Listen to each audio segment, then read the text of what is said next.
In the scorching summer of 1883, a dying child changed everything. When struggling rancher Jonah Reed discovered a broken wagon in the Colorado wasteland, he faced an impossible choice: turn away a desperate mother and her 5 starving children, or risk losing the little he had left. What happened next would test every ounce of his strength, challenge his hardened heart, and transform barren dust into something worth fighting for. This is a story of survival, sacrifice, and the unexpected family forged under the merciless western sun. Stay with me until the end, hit that like button, and comment your city below so I can see how far this story travels. The sun beat down on the Colorado territory like a hammer against an anvil, relentless and unforgiving. It was the kind of heat that made a man question every decision that had brought him to this godforsaken stretch of earth. Jonah Reed pulled his hat lower over his eyes, squinting against the glare that turned the landscape into a shimmering mirage.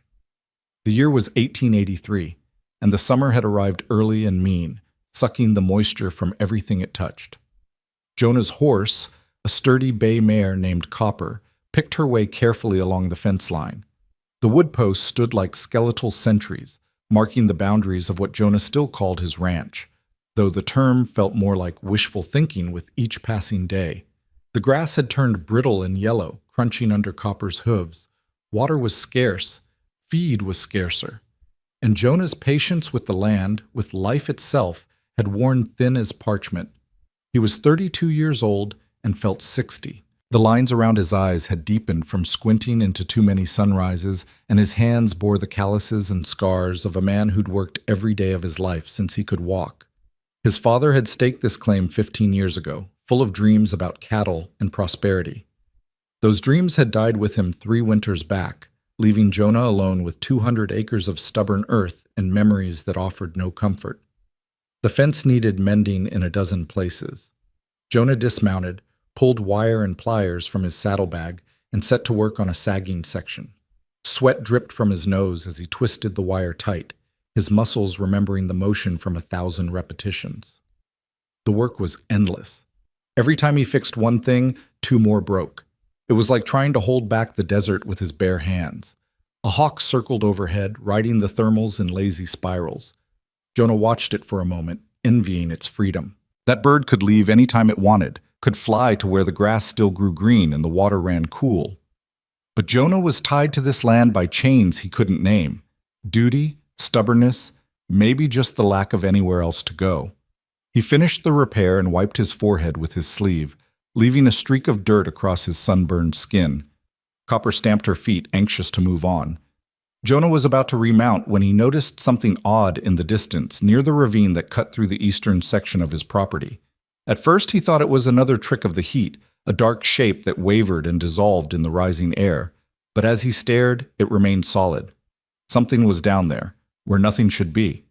The ravine was bone dry this time of year, just cracked earth and scattered rocks. Nobody traveled that way. There was no reason to.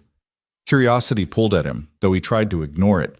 He had work to do, and the day was already half gone. But the shape didn't move, and something about its stillness bothered him. With a sigh that came from somewhere deep in his chest, Jonah swung back into the saddle and turned Copper toward the ravine. The ride took 10 minutes, and with each passing moment, the shape resolved into something more distinct. It was a wagon, or what was left of one. The canvas top was torn and sun-bleached, flapping weakly in the hot wind. One wheel was completely shattered, splintered wood scattered across the hardpan. The wagon listed to one side like a ship taking on water. Jonah's hand moved instinctively to the rifle in his saddle scabbard. Trouble came in many forms out here: bandits, rustlers, men running from the law. He approached slowly, every sense alert. Copper's ears swiveled forward, picking up sounds Jonah's duller human hearing couldn't catch. As he drew closer, he heard it, a soft whimpering like an injured animal. But it wasn't an animal. It was a child.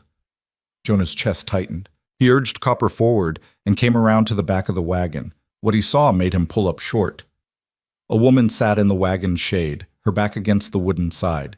She held a small child in her arms. A boy, maybe 4 years old. His face flushed red despite being out of the direct sun. Around her, 4 other children huddled together, their eyes huge and thin faces.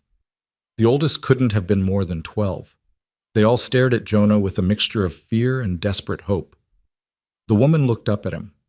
She was younger than he'd expected, maybe 28 or 30, but hardship had carved its story into her features. Her dark hair hung in tangles around her face, and her lips were cracked and bleeding from the sun. Her dress, once probably a decent calico, was stained with dust and sweat. "Please," she said, and her voice was barely a whisper, rough as sandpaper. "Water." Jonah sat frozen in his saddle. This was trouble. He knew it in his bones. These people weren't his problem. He had nothing to spare. Not water, not food, not time. The smart thing would be to ride to town, tell the sheriff, let someone else handle it. These were strangers, and the territory wasn't kind to men who took in every lost soul they stumbled across. But the child in her arms made a small, keening sound, and Jonah saw that the boy's eyes were glazed, unfocused. The kid was in bad shape. They all were. How long had they been out here? He dismounted slowly, approaching with caution. The woman didn't move, didn't even seem to have the strength for it. The other children pressed closer to her, protective and terrified at once. "How long you been here?" Jonah asked. 2 days. Her voice cracked on the words. "Maybe 3. The wheel broke. My husband, he went for help." Jonah glanced around at the empty landscape. No tracks leading away except the wagon's own trail. No sign of anyone coming back. "When did he leave?" The woman's eyes dropped. 3 days ago, maybe 4. He wasn't coming back. Jonah could see that she knew it too, could see it in the way she held her children tighter, as if she could shield them from that terrible truth. Jonah crouched down, staying a respectful distance away. He pulled his canteen from his belt and held it out. The woman reached for it with shaking hands, uncapped it, and held it to the small boy's lips. The child managed only a few sips before turning his head away weakly. "Give it to the others first," Jonah said quietly. "Small sips. Not too much at once."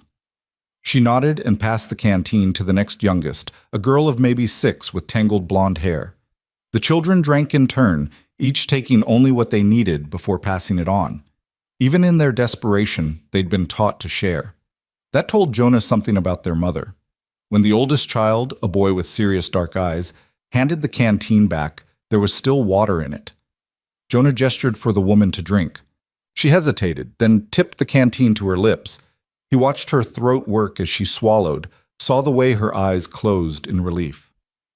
"What's your name?" he asked. "Mara. Mara Hale." She looked at her children. "This is Thomas, Sarah, Emma, Luke, and..." She touched the small boy's fevered forehead. "And this is Daniel." "Jonah Reed. I've got a ranch about 2 miles west of here." He stood, studying the broken wagon. The axle was cracked clean through. It wasn't getting fixed out here, and even if it could be, these people were in no shape to travel. The smart thing, the safe thing. Right away. But the heat shimmered off the cracked earth, and Jonah thought about what another day out here would do to these children. He thought about the small boy's glazed eyes, about how a person could die of thirst in this country before anyone even knew they were lost. He thought about his father, who'd always said that a man was measured not by what he kept, but by what he was willing to share when sharing hurt. Damn. "Can you ride?" he asked Mara. She nodded, though he wasn't sure he believed her. "Then here's what we're going to do. I'm going to take you and the children to my ranch. There's shade there and water and a place to rest. We'll figure out the rest later." Relief flooded Mara's face, so intense it was almost painful to see. "Thank you," she whispered. "Thank you so much. We'll work. We won't be a burden. I promise we'll—" "Save your strength," Jonah interrupted. He wasn't interested in promises. Promises were just words, and words were cheap. "Can you walk?" "Yes." She struggled to stand, still holding Daniel. The other children scrambled up with her, clinging to her skirts. Jonah whistled for Copper, who'd wandered a few feet away to nose at a patch of scrub. He helped Mara onto the horse's back, then handed Daniel up to her. The boy was light as kindling, burning up with fever. "The rest of you will have to walk," Jonah said to the other children. "It's not far. Can you do that?" Thomas, the oldest boy, straightened his shoulders. "Yes, sir." They started west, Jonah leading Copper by the reins, The children trudged behind in a ragged line, too tired for talk. The sun continued its merciless arc across the sky, and Jonah watched their shadows shorten and shift. Each step kicked up small clouds of dust that settled on their already filthy clothes. Sarah, the 6-year-old, stumbled. Emma, who looked about 8, caught her sister's hand and helped her up without a word. They kept moving. Jonah found himself stealing glances at them. 5 children, 5 mouths to feed, 5 bodies that would need shelter and care. What had he gotten himself into? His supplies were already stretched thin. The ranch barely supported 1 person, let alone 7. But when he looked at Daniel's flushed face, at Mara's determined grip on her son, he knew he couldn't have made a different choice. Not, and lived with himself afterward. The ranch buildings appeared in the distance. A weathered house, a barn that leaned slightly to the north, a few outbuildings in various states of disrepair. It wasn't much, but it was home. Or as close to home as Jonah had anymore. As they approached, Mara lifted her head and looked around. If she was disappointed by what she saw, she didn't show it. She just held her son closer and kept her eyes forward. Jonah led them past the main house to an old supply shed behind the barn. It was sturdier than it looked, with thick walls that kept out the worst of the heat and a roof that didn't leak. He used it for storage mostly, but it was cleaner than the barn and had a small stove in one corner. "You can stay here," he said, pushing open the door. The inside was dim and blessedly cooler than the open air. "It's not much, but it's out of the sun." Mara slid down from Copper's back with Daniel in her arms. She stepped into the shed and looked around, and Jonah saw her shoulders sag with relief. There were old blankets stacked on a shelf, a few crates that could serve as seats, even a cracked mirror hanging on one wall. "It's perfect," she said softly. "Thank you." The other children filed in, their eyes adjusting to the dimness. Thomas immediately began organizing a space for them to sit, moving crates with quiet efficiency. The girls helped, falling into practiced roles. Jonah cleared his throat. "I'll bring water and food, what I've got. The well's just there." He pointed through the door to a stone well about 30 yards away. "The water's good, cold." "We can get it ourselves," Mara said quickly. "You've done enough. We can—" "Later," Jonah cut her off. "Rest first. I'll be back." He left before she could argue, leading Copper toward the barn. His mind was already running through his supplies. He had cornmeal, some dried beans, a little salt pork. Not much, but enough to make a decent meal. There were eggs if the hens were laying, which they usually were. Milk from the cow. In the barn, he unsaddled Copper and brushed her down, his hands moving through the familiar routine while his thoughts churned. What was he supposed to do with these people? He couldn't just keep them here indefinitely. But he couldn't send them back out into the wilderness either, not in their condition. The child, Daniel, needed medicine, needed a doctor. The nearest town was 15 miles south, a hard ride in good weather. In this heat, it would be brutal. Jonah finished with Copper and headed to the well. He drew up bucket after bucket of cold, clear water, filling every container he could find. His muscles burned with the effort, but it felt good to have a concrete task, something to do with his hands while his mind wrestled with bigger problems. He carried water to the shed first. When he entered, he found Mara had laid Daniel on a blanket in the coolest corner. The other children sat quietly nearby, watching their little brother with worried eyes. Thomas had found a rag somewhere and was wiping the dust from the girls' faces. Jonah set the buckets down. "Drink what you need. I'll bring more." On his next trip, he brought food. A pot of cornmeal mush he'd cooked quickly on his own stove, thick and filling. It wasn't fancy, but it was hot, and there was enough of it. He'd added some of his precious salt and a little of the bacon fat he'd been saving. The children ate like they'd been starving, which he supposed they had been. Even Daniel managed a few bites before falling back into restless sleep. Mara tried to make it last, tried to eat slowly, but Jonah could see the hunger in her eyes. "There's more," he told her. "Eat." She did, and when the pot was empty, she looked at him with such gratitude that Jonah had to turn away. He wasn't used to being looked at like that, wasn't sure he deserved it. "The boy needs medicine," he said roughly. "Fever like that. It's not good." "I know." Mara's hand rested on Daniel's forehead. "But we have no money, nothing to trade. I'll ride to town tomorrow, talk to the doctor." "We can't pay." I'll figure it out. Jonah moved toward the door. You all get some rest. I'll check on you later. He escaped before she could protest further, stepping back into the heat. The sun was starting its descent now, the light turning golden. In a few hours, it would be cooler. Not cool, but better than the midday inferno. Jonah stood for a moment, looking at his ranch with fresh eyes. The house needed painting. The barn needed shoring up.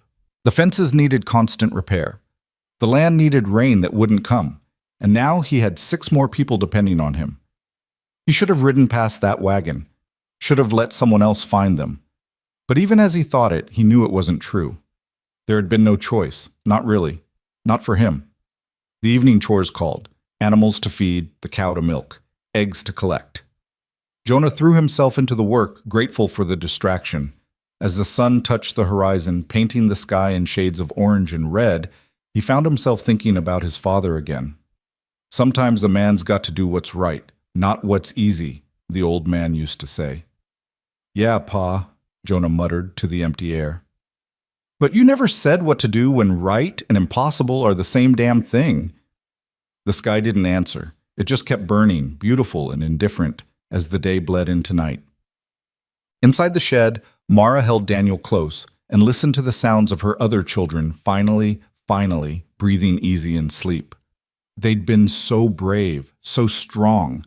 Thomas had kept the girls going when she'd been ready to give up. Sarah and Emma had shared everything without complaint. And Luke, only 7, had walked those 2 miles without a single whimper. She looked around the shed in the fading light. It was just a storage building, rough and spare, but it had walls and a roof. It had shade and water nearby. After days in the open, burning under that terrible sun, it felt like a palace. And the man, Jonah Reed. Mara didn't know what to make of him. He was gruff, almost harsh in his manner, but his actions spoke differently. He'd shared his food when she could see he had little. He'd given them shelter when he clearly lived alone and probably preferred it that way. He'd promised to ride for medicine for a child who wasn't his. Mara had learned long ago that a person's words meant less than their deeds. And Jonah Reed's deeds, so far, had been those of a good man. Daniel stirred in her arms, whimpering softly. She touched his forehead and felt the heat still radiating from his small body. Fear clenched her heart. She'd already lost so much. Her husband had abandoned them. She knew that now. Had known it the moment he rode away and didn't return. He'd always been a dreamer, chasing schemes that never panned out, dragging his family from place to place with promises of fortune that never materialized. But she couldn't lose Daniel, couldn't lose any of her children. They were all she had left.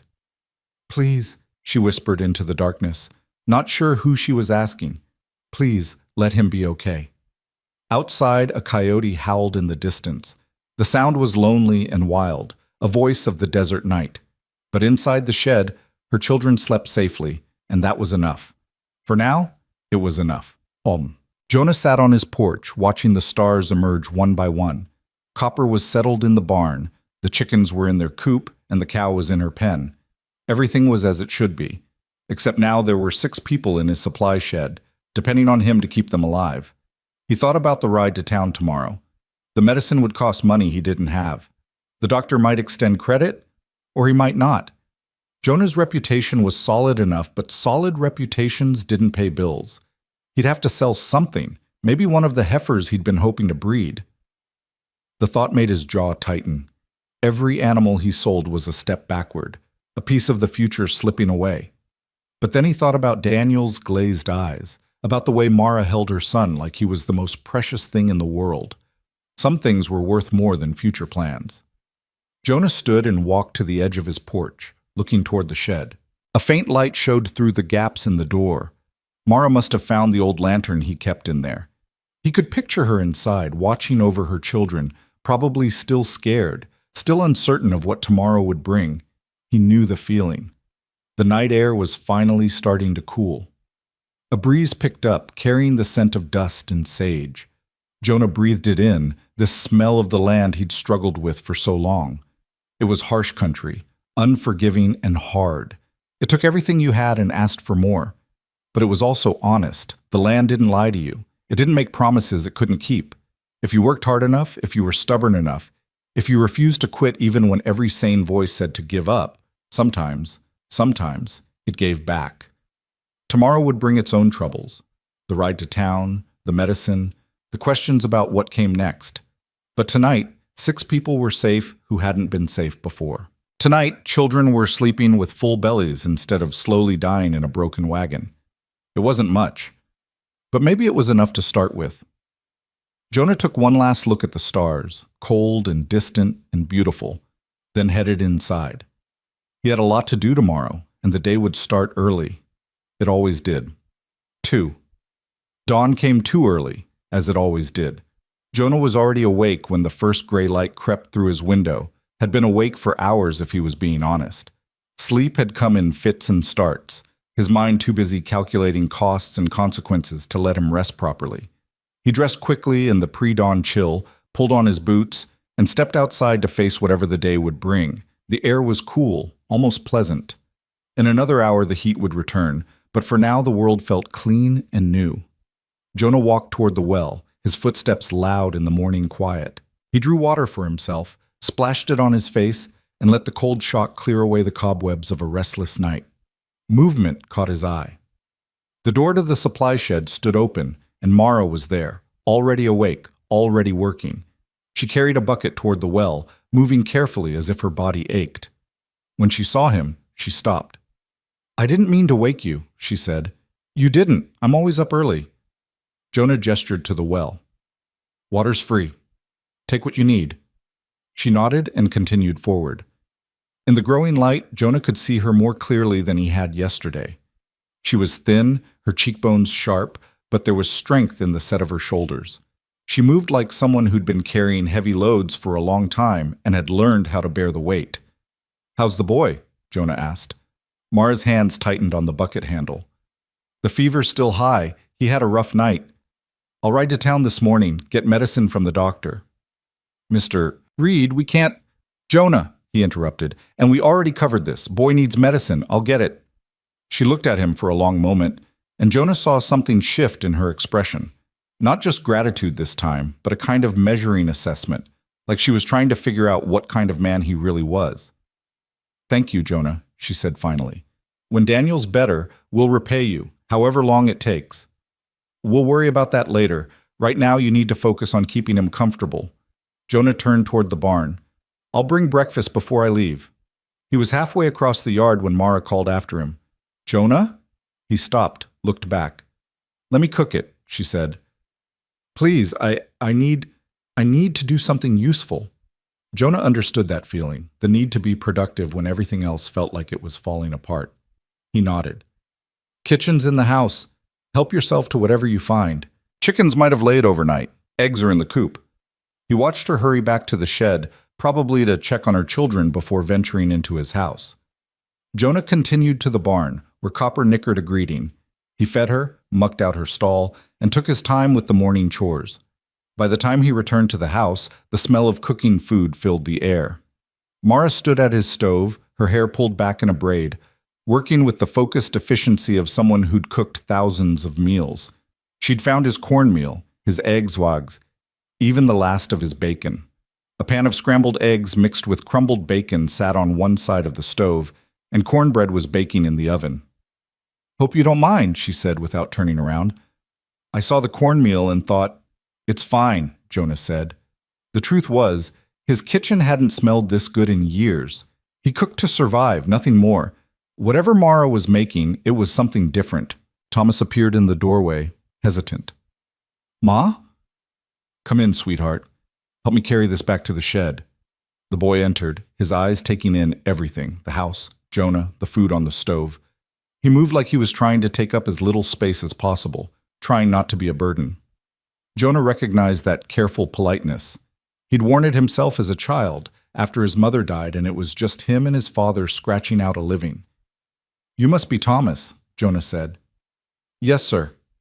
The boy's voice was quiet but steady. "How old are you?" 12, sir." "Almost 13. Almost 13. Same age Jonah had been when his mother passed, old enough to know that life was hard and help was rare. Mara pulled the cornbread from the oven and began dividing the food. She made 2 plates, one heaping with eggs and cornbread, the other with smaller portions. The larger plate she set on Jonah's table. The smaller one she handed to Thomas. "Take this to your sisters and Luke," she told her son. "Make sure Daniel gets some of the eggs, even if it's just a bite or two." Thomas took the plate carefully and disappeared. Mara turned to Jonah, gesturing to the table. "Sit. Eat while it's hot." "This is too much," Jonah said, looking at the generous portions. "You and the kids need—" "We ate," Mara interrupted firmly. "Not as much as you just gave us, but enough. You're riding to town in this heat. You need the strength." She wasn't going to budge on this. Jonah could see that. He sat down and took a bite of the eggs. They were perfectly seasoned, fluffy, better than anything he'd cooked in months. The cornbread was golden and still warm, with just the right amount of salt. "This is good," he said, and meant it. A small smile touched Mara's lips. "It's just eggs and cornbread." "Still good." They sat in silence for a moment, Jonah eating, Mara standing by the stove with her arms wrapped around herself like she didn't quite know what to do with idle hands. "Where were you headed?" Jonah asked. "Before the wagon broke."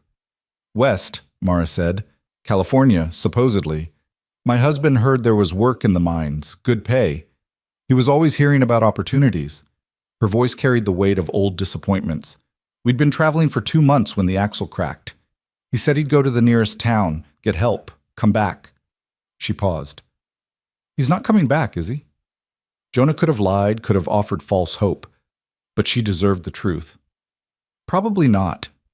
Mara nodded slowly, like she'd just had something confirmed that she already knew. "I kept thinking maybe he got hurt, or lost, but deep down, I knew. He left us. Just like he left his family back in Ohio, just like he left every job he ever had when it got too hard. I'm sorry." "Don't be. I'm better off knowing." She met his eyes. "We all are. At least now I can stop waiting and start figuring out what comes next." There was steel in her voice, a determination that Jonah respected. She wasn't the kind to wallow in self-pity. She was already thinking ahead, already planning. "What will you do?" he asked. "I don't know yet, but we'll manage. We always have." She straightened her shoulders. "First, Daniel needs to get well. Then I'll figure out the rest." Jonah finished his breakfast and stood. "I should get going. Town's a good ride from here." "Be careful," Mara said. "And Jonah? Thank you. For everything." He nodded, uncomfortable with her gratitude, and headed out to Saddle Copper. The sun was climbing now, the coolness of dawn already burning away. It was going to be another scorcher. The ride to town took 3 hours, and by the time Jonah saw the dusty buildings of Redemption rising from the plains, he was soaked with sweat. The town wasn't much, a main street with a general store, a saloon, a church, and a scattering of other businesses. But it had a doctor, and that was what mattered. Jonah tied Copper to the hitching post outside Dr. Harrison's office and stepped into the relative cool of the building. The doctor was in, a gray-haired man with kind eyes and steady hands who'd patched up Jonah more times than he could count. "Jonah Reed," Dr. Harrison said, looking up from his desk. "What brings you to town? You don't look injured."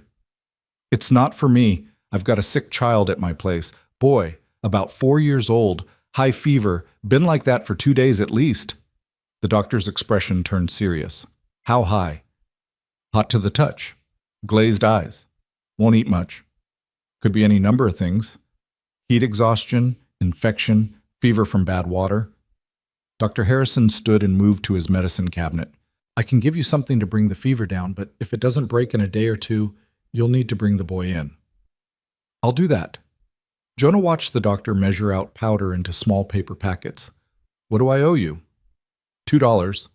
Jonah pulled the money from his pocket, money he'd been saving for winter supplies, and handed it over. Dr. Harrison gave him the medicine along with detailed instructions.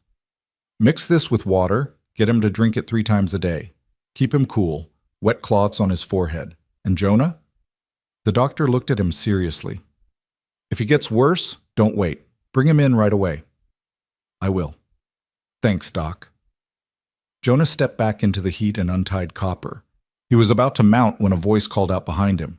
"Reed!" Jonah turned to see Caleb Morton riding toward him. Morton owned the neighboring ranch, a bigger spread with more cattle and more water. He was a hard man, the kind who measured everything in terms of profit and loss. "Morton," Jonah said evenly.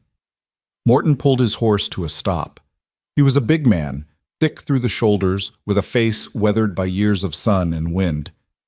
"Heard you took in some travelers. Woman with a bunch of kids." Word traveled fast in small communities. Jonah kept his expression neutral. "That's right." "That's a mistake, Reed. You can barely feed yourself." "How you planning to feed 6 more mouths?" "That's my concern, not yours." "It becomes my concern when you start asking for credit around town because you're supporting vagrants." Morton leaned forward in his saddle. "You know what happens when you take in strays.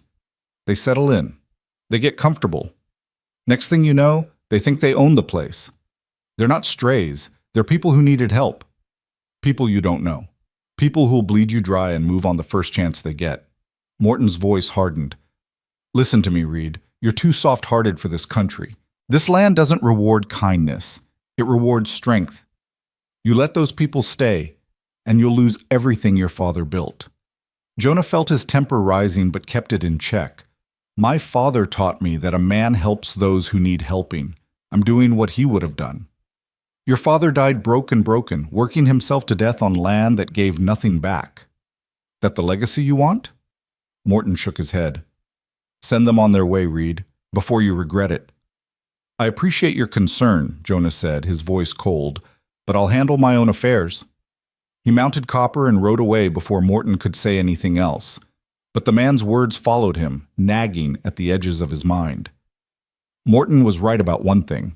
Jonah was barely making it as it was. Taking on 6 more people was either the act of a good man or a fool, and he wasn't entirely sure which. The ride back seemed longer than the ride out. The sun beat down without mercy, and Jonah's thoughts churned like storm clouds.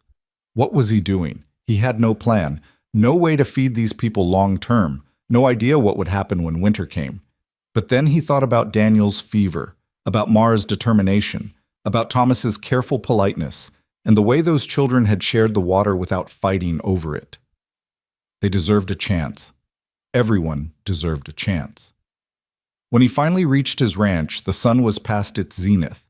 He rode up to find something unexpected. The yard had been transformed. Someone had swept the porch, organized the scattered tools that had been lying around, even repaired a broken step he'd been meaning to fix for months. Thomas was in the barn, mucking out stalls. Sarah and Emma were feeding the chickens, their high voices calling to the birds. Luke was carrying water from the well, his small bucket only half full, but his face set with concentration. And Mara was in the garden, or what had once been a garden, before Jonah had given up on it. She was on her knees in the dirt, pulling weeds from around the withered vegetables he'd planted in spring and then forgotten. Her hands moved quickly, efficiently, piling the dead weeds to one side. Jonah dismounted and walked over to her. She looked up, shading her eyes against the sun. "You found the medicine?" she asked. "Right here." He patted his pocket. "How's Daniel?" "The same, maybe a little worse." Worry creased her forehead. "I've been keeping him cool, giving him water, but..." "Let's get this medicine in him." Jonah helped her to her feet. "And Mara? You didn't need to do all this." She looked around at the cleaned yard, the organized tools. "Yes, I did. You gave us shelter and food. The least we can do is help with the work." "That wasn't the deal." "There was no deal," Mara said firmly. "But if we're going to stay here, even for a little while, we'll earn our keep.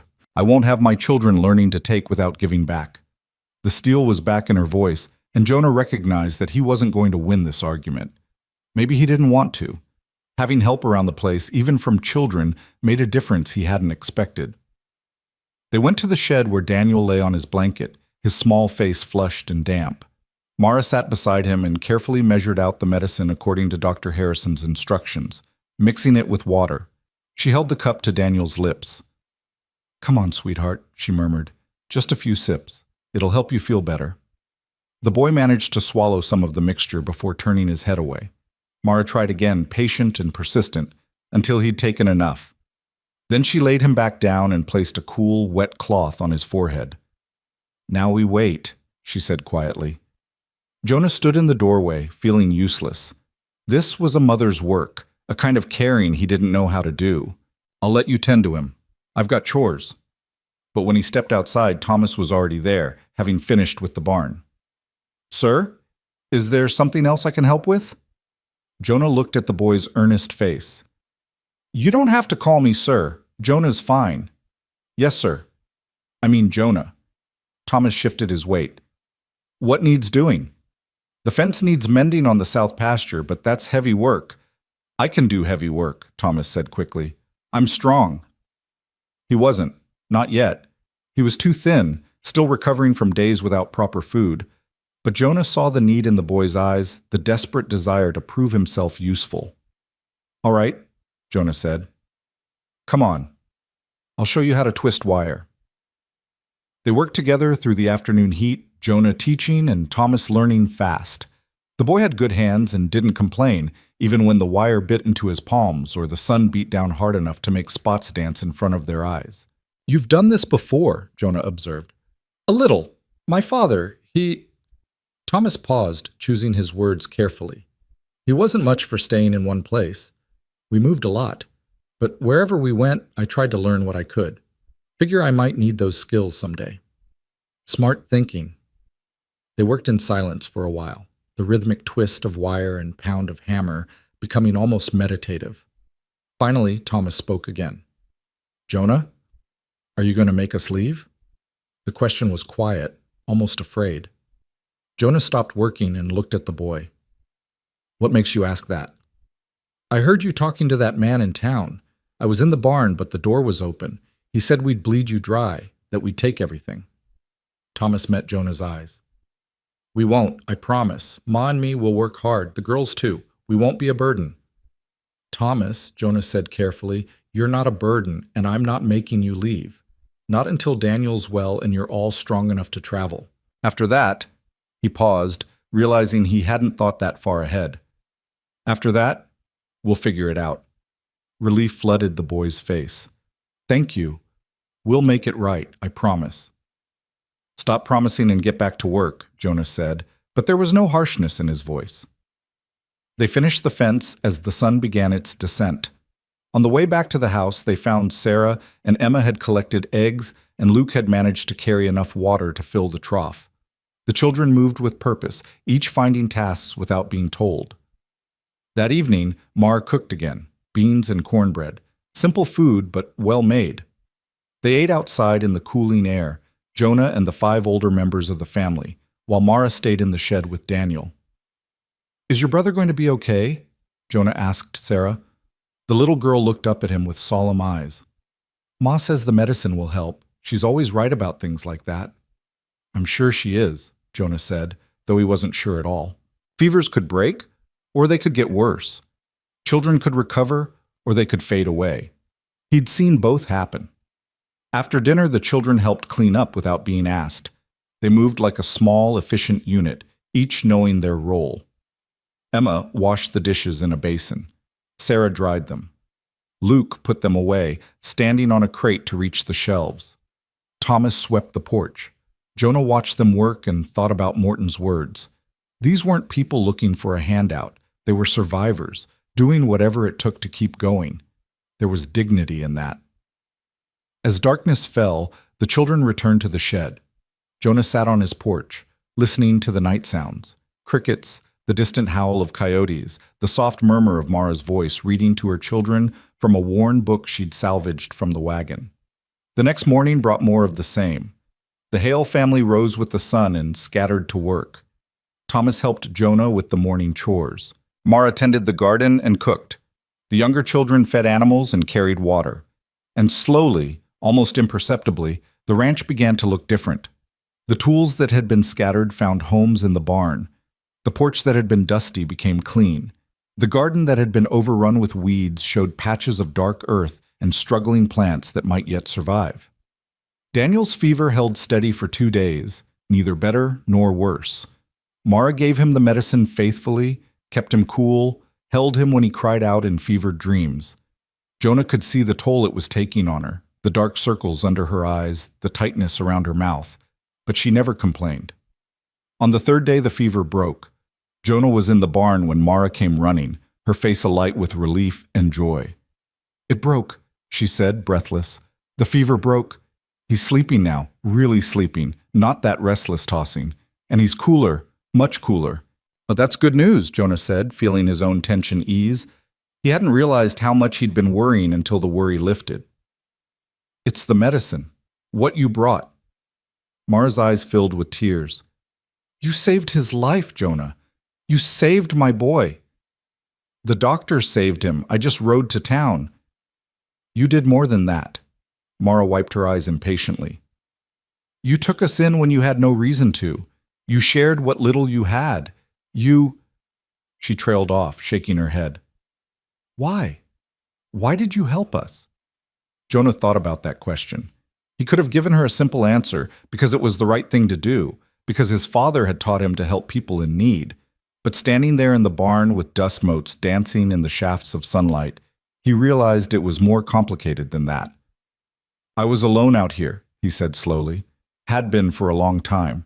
After my father died, I just kept going. Working, surviving, not really living.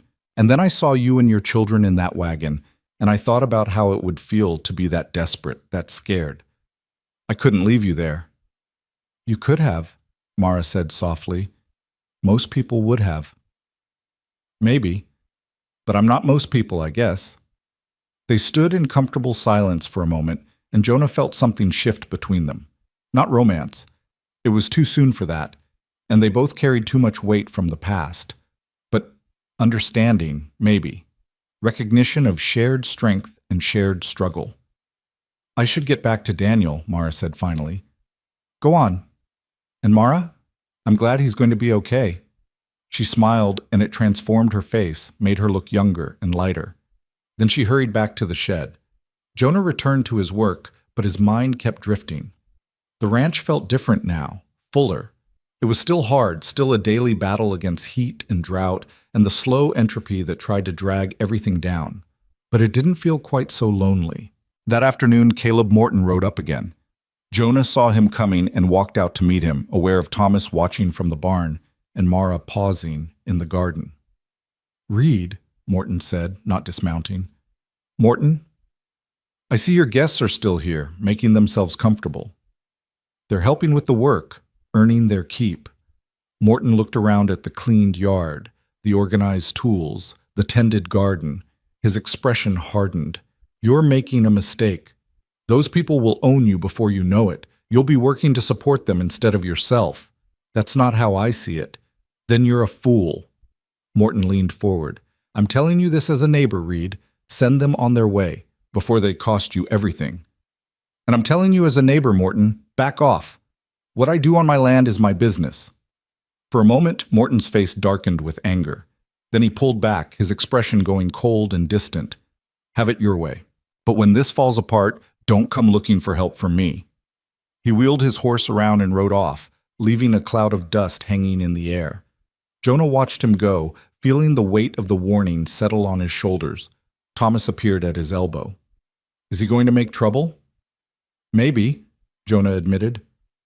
Morton's not a man who likes being told no. We could leave, Thomas said quietly. If our being here is going to cause problems, you're not leaving, not yet. Jonah turned to look at the boy. And when you do leave, it'll be because you're ready to, not because someone like Morton pressured us. Thomas nodded, but worry remained in his eyes. That evening, Daniel sat up for the first time in days. He was weak and pale, but his eyes were clear, and he managed to eat some broth Mara had made. The other children gathered around him, their relief palpable. Jonah stood in the doorway of the shed, watching the reunion. 5 children and their mother crowded into a space that was never meant to house people, making do with what they had. They should have looked miserable, but they didn't. They looked like a family. Later, after the children had settled down to sleep, Mara joined Jonah on the porch. The night air was cool and welcome after the day's heat. Daniel asked about you, she said. Asked who the man was who got him the medicine. What did you tell him? That you're a friend. I hope that's all right. It's fine, Jonah said, though the word friend felt strange. He'd been alone so long he'd almost forgotten what friendship felt like. They sat in silence, listening to the night. Finally, Mara spoke. That man who came today, the one who warned you about us, He's right, you know. Jonah looked at her. About what? About us being a burden. About this costing you. She wrapped her arms around herself. We eat your food, use your water, take up your time and space. You'd be better off without us. If I thought that, I would have said so. Would you? Mara turned to face him. Or are you too decent to admit you made a mistake? You're not a mistake, Jonah said firmly. And yeah, feeding 7 people is harder than feeding 1. But look around, Mara. This place is in better shape than it's been in months. The work's getting done. Things I'd let slide because I couldn't find the time or energy, they're getting fixed. That's not enough to... It's enough for now, Jonah interrupted.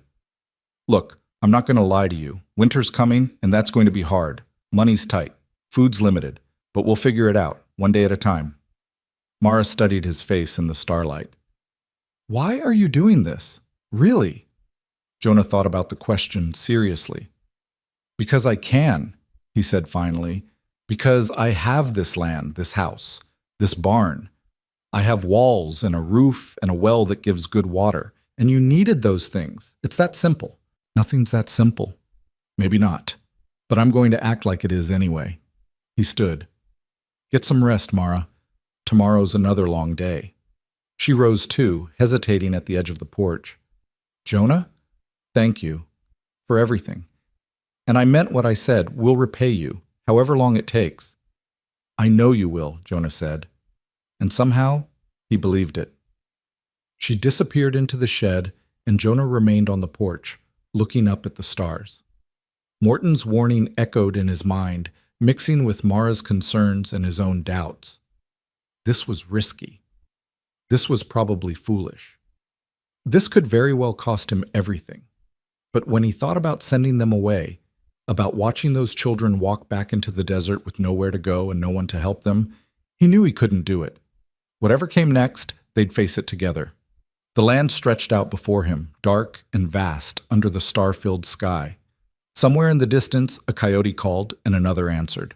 The sound was lonely, wild, and beautiful, a reminder that this was hard country, unforgiving country, but it was also home, and maybe, just maybe, it had room for a few more people who were willing to work for their place in it. The days that followed Daniel's recovery fell into a rhythm that felt almost natural. Jonah woke before dawn, and by the time he reached the well, Thomas was already there, hauling water for the animals. Mara had coffee brewing on the stove. Real coffee, made from the small bag Jonah had been hoarding for special occasions, though he hadn't protested when she'd found it and decided his kindness qualified as special enough. The girls swept and organized. Luke practiced his letters in the dirt with a stick, and slowly, quietly, the Reed Ranch began to feel less like a lonely outpost and more like a place where people actually lived. But summer in the Colorado Territory was a season of extremes, and the heat that had nearly killed the Hale family was only the first danger it carried. It started in town. Jonah heard about it when he rode in for supplies 3 weeks after finding Mara and her children. The general store owner, a talkative man named Henderson, leaned across the counter with the eager expression of someone about to share important news. You heard about the sickness? Henderson asked. Jonah's hand stilled on the bag of flour he was examining. What sickness? Fever. Started over in Cottonwood Creek, spread to Miller Station. Doc Harrison says it's moving this way. Henderson lowered his voice. Already took 3 children and an old man. Comes on fast. Fever, chills, then worse. Doc's seen it before, says it runs through communities like wildfire in dry grass. The words hit Jonah like a physical blow. He thought immediately of Daniel, still weak from his own recent fever. Of Sarah and Emma and Luke. Of Mara, who'd already lost so much.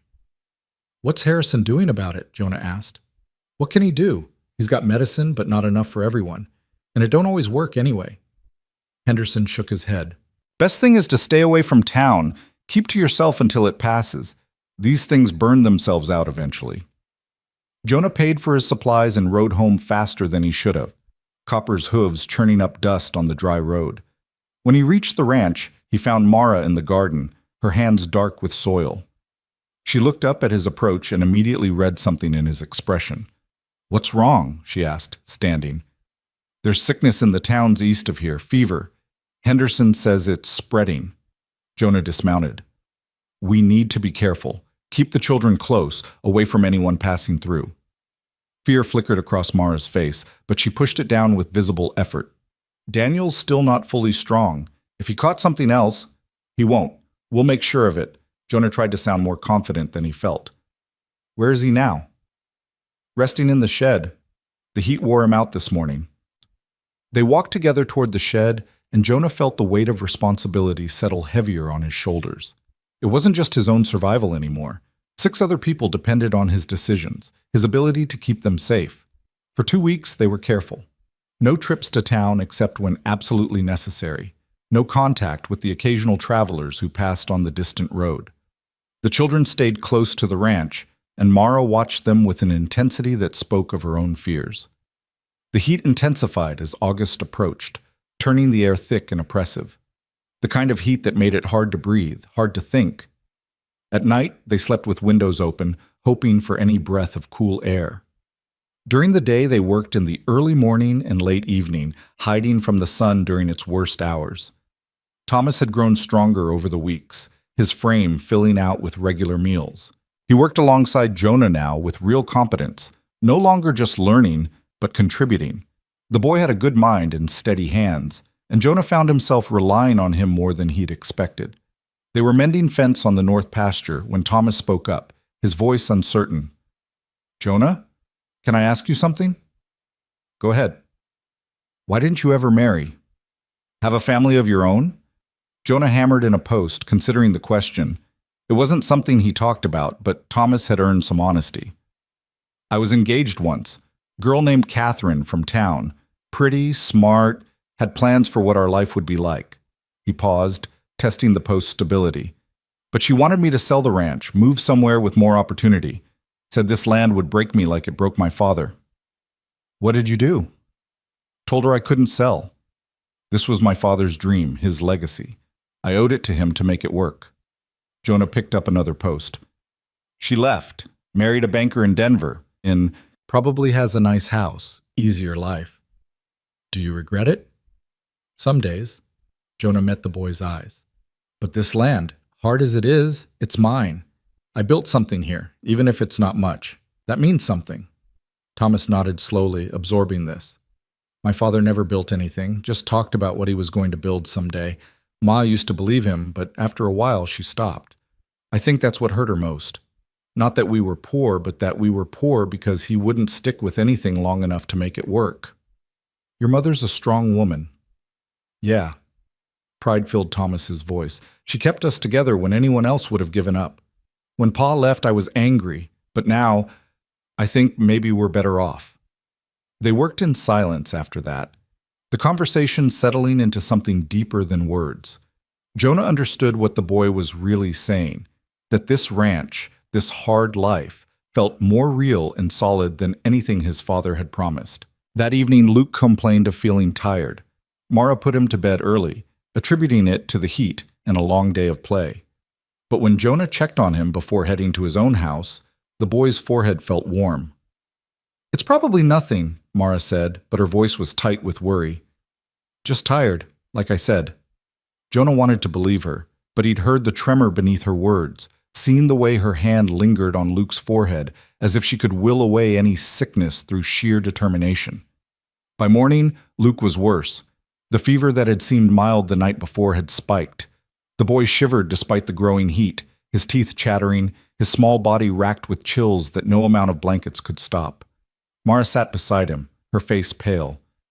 "It's the sickness from town. It has to be." "We don't know that," Jonah said, but he was lying and they both knew it. The symptoms matched what Henderson had described: sudden onset, high fever, violent chills. "He needs medicine, the same kind you got for Daniel." Mara looked up at Jonah, and he saw desperation beginning to crack through her controlled exterior. "Please." "I'll go to town right now." "The heat. I'll manage." Jonah was already moving toward the door. "Keep him cool. Water, wet cloths, like before. I'll be back as fast as I can." He saddled Copper with shaking hands, his mind racing. The ride to town took 3 hours in normal conditions. In this heat, pushing hard, maybe he could make it in 2.5. Then the ride back. 5 hours minimum, probably closer to 6. A lot could happen in 6 hours to a sick child. Thomas appeared as Jonah was tightening the saddle. "I'm coming with you." "No, your mother needs you here. 2 riders can trade off, keep the horses fresher. We'll make better time." The boy's jaw was set, stubborn. "Luke's my brother. I'm coming." Jonah wanted to argue, but Thomas was right. And there was something in the boy's eyes that reminded Jonah of himself at that age. The need to do something, anything, rather than sit helpless while someone you loved suffered. "Get your mother's permission, then saddle the old gelding. We leave in 5 minutes." They rode out as the sun climbed higher, already turning the air to liquid heat. Copper was strong and steady, but the gelding was older, slower. Still, having 2 horses meant they could spell each other, and Thomas sat his mount with competence born of necessity. The landscape shimmered in the heat, turning familiar landmarks strange and dreamlike. Jonah had made this ride dozens of times, knew every rock and rise, but the oppressive temperature made it feel like traveling through hostile territory. Sweat soaked through his shirt within the first mile. His canteen, full when they started, was half empty before they'd covered a quarter of the distance. "Drink," he told Thomas, passing the canteen. "Small sips, but drink regular." The boy obeyed, then passed it back. They pushed on. Halfway to town, Copper stumbled. Just a slight misstep, but it sent alarm through Jonah. He pulled her up, dismounted, checked her legs and hooves. Nothing obviously wrong, but she was laboring, her breath coming hard. "We need to slow down," Thomas said. "We can't. Luke, won't be helped if we kill the horses getting there." Thomas's voice was steady, mature, beyond his years. "We push them too hard in this heat. They'll go down. Then we're stuck." Jonah knew the boy was right, but the knowledge tasted like ash. Every minute mattered. Every minute Luke's fever burned was a minute closer to... He couldn't finish the thought. They slowed to a walk, letting the horses catch their breath. The sun beat down mercilessly. In the distance, heat devils danced across the plains, phantom water that promised relief but delivered nothing. "Tell me about your father," Thomas said suddenly. Jonah glanced at him, surprised. "Why?" "Because we need to think about something other than how hot it is and how far we still have to go." The boy's face was red, sweat-streaked. "Please." So Jonah talked about his father, about the early days of the ranch, about the dreams they'd had and the reality that had replaced them, about hard winters and dry summers, about cattle lost to disease and crops that failed, about the slow, grinding work of trying to make something out of nothing. And as he talked, the miles passed. Not quickly, but steadily. They reached town in just under 3 hours, both riders and horses exhausted but still functional. Dr. Harrison's office was closed. A sign on the door read, "Making house calls. Return uncertain." Jonah felt panic rise in his throat. He hammered on the door anyway, knowing it was futile but unable to stop himself. No answer. The street was eerily quiet, fewer people out than usual. Those who were out moved quickly, avoiding each other. "The sickness," Thomas said quietly. "It's here." Jonah tried the general store. Henderson was there, but his usual chattiness was gone, replaced by nervous efficiency. "Doc's over at the Pritchard place," Henderson said. "Whole family came down with it. Don't know when he'll be back. I need medicine. The fever medicine he gave me before." Henderson shook his head. "Don't have any. Doc took the last of it with him. More's supposed to come in on next week's supply wagon, but..." He spread his hands helplessly. "There has to be something." "There isn't. I'm sorry, Reed. Half the town's sick or caring for someone who is. Doc's doing what he can, but there's just not enough medicine to go around." Jonah stood frozen, his mind refusing to accept what he was hearing. He'd ridden 3 hours in killing heat, pushed Copper to her limits, brought Thomas away from his sick brother, and there was nothing. No medicine. No help. "Where's the Pritchard place?" he heard himself ask. 2 miles north of town." "But Reed, the doc's busy. He can't..." Jonah was already moving. Back outside, back to Copper, who stood with her head lowered, exhausted. Thomas followed without question. The Pritchard farm was easy to find. Several horses were tied outside, and when Jonah knocked, a harried-looking woman answered. "We don't need any more visitors," she said tiredly. "The sickness..." I need to see Dr. Harrison. Please, I have a sick child at home. The woman's expression softened slightly. Everyone has a sick someone. Doc's with my husband and 2 of my children right now. You'll have to wait. She started to close the door, but Jonah put his hand against it. Not forcefully, but firmly. I'll wait, however long it takes. The woman studied him, then nodded and let the door swing open. In the parlor, don't touch anything. They waited in a small, stuffy room that smelled of sickness and fear. Thomas sat rigidly beside Jonah, his hands clenched in his lap. Through the walls came the sounds of coughing, of Dr. Harrison's calm voice giving instructions, of someone crying. An hour passed, then another. The heat in the closed room became stifling. Jonah's clothes stuck to his skin, and his head began to pound. Beside him, Thomas had gone pale and quiet. Drink some water, Jonah told him. The canteen's almost empty. Drink it anyway. Thomas took a small sip, then offered the canteen back. Jonah shook his head. You keep it. Finally, after what felt like days but was probably closer to 3 hours, Dr. Harrison emerged. He looked ancient, worn down to nothing by the weight of too much suffering and too little he could do about it. When he saw Jonah, recognition flickered in his tired eyes. Reed, what are you doing here? I need medicine. The boy at my place, one of the children I told you about, he's got the fever, the same kind that's going around. Dr. Harrison's shoulders sagged. I don't have any to spare. What I've got is being rationed for the worst cases, and even then, there's not enough. Please, Jonah said, and hated the desperation in his own voice. He's 7 years old. He's already weak from the heat. If this fever takes hold, I know. The doctor's voice was heavy. I know what happens. I've seen it happen to 6 people this week alone. But I can't help everyone, Reed. I have to make choices, and those choices are... He stopped, rubbed his face. I'm sorry. Jonah felt the world tilt. This couldn't be happening. He'd done everything right. He'd come to town, found the doctor, done what needed doing, but it wasn't enough. It was never enough. Thomas stood abruptly. His face was flushed, his breathing rapid. Sir, he said to the doctor, and his voice shook. Sir, please. Luke, he's just a little boy. He never hurt anybody. He's good and kind, and he tries so hard to help even when he's too small to do much. If you just give us some medicine, we'll pay you back. I'll work for you. I'll do anything. Just please. The boy's voice broke. He stood there, trembling, fighting tears with everything he had. And in that moment, Dr. Harrison's expression changed. The professional detachment cracked, and Jonah saw the man underneath, the one who'd become a doctor because he wanted to help people, not turn them away. Wait here, Dr. Harrison said quietly. He disappeared into the back of the house. Jonah put a hand on Thomas's shoulder, felt the boy shaking. You did good, he said softly. I begged, Thomas whispered. I begged like Pa used to beg when he needed drinking money.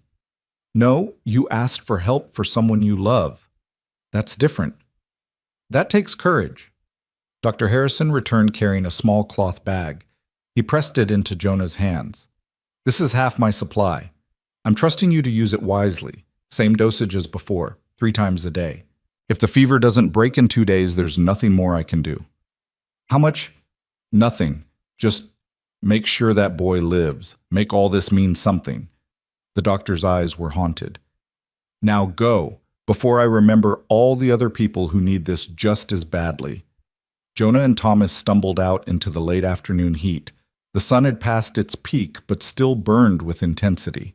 Copper and the gelding stood where they'd been left, heads low, clearly suffering. We can't push them hard, Thomas said, not after standing in this heat for hours. I know. Jonah secured the medicine carefully in his saddlebag. But we can't stay here either. We'll go slow and steady, stop for water breaks, get home when we get home. They mounted and started back. The return journey was a nightmare of heat and exhaustion and growing fear. Every mile seemed to stretch longer than the last. The horses plodded forward with mechanical determination, and Jonah could hear Copper's labored breathing. The sun began to sink toward the horizon, and the temperature dropped slightly. Not much, but enough to notice. They'd been riding for hours, taking frequent breaks, when Jonah realized something was wrong with Thomas. The boy was swaying in his saddle, his face dangerously flushed. "Thomas?" No answer. The boy's eyes were unfocused. "Thomas!" Jonah pulled Copper alongside the gelding. Thomas looked at him without recognition, then slumped forward. Jonah grabbed him before he could fall, his heart hammering.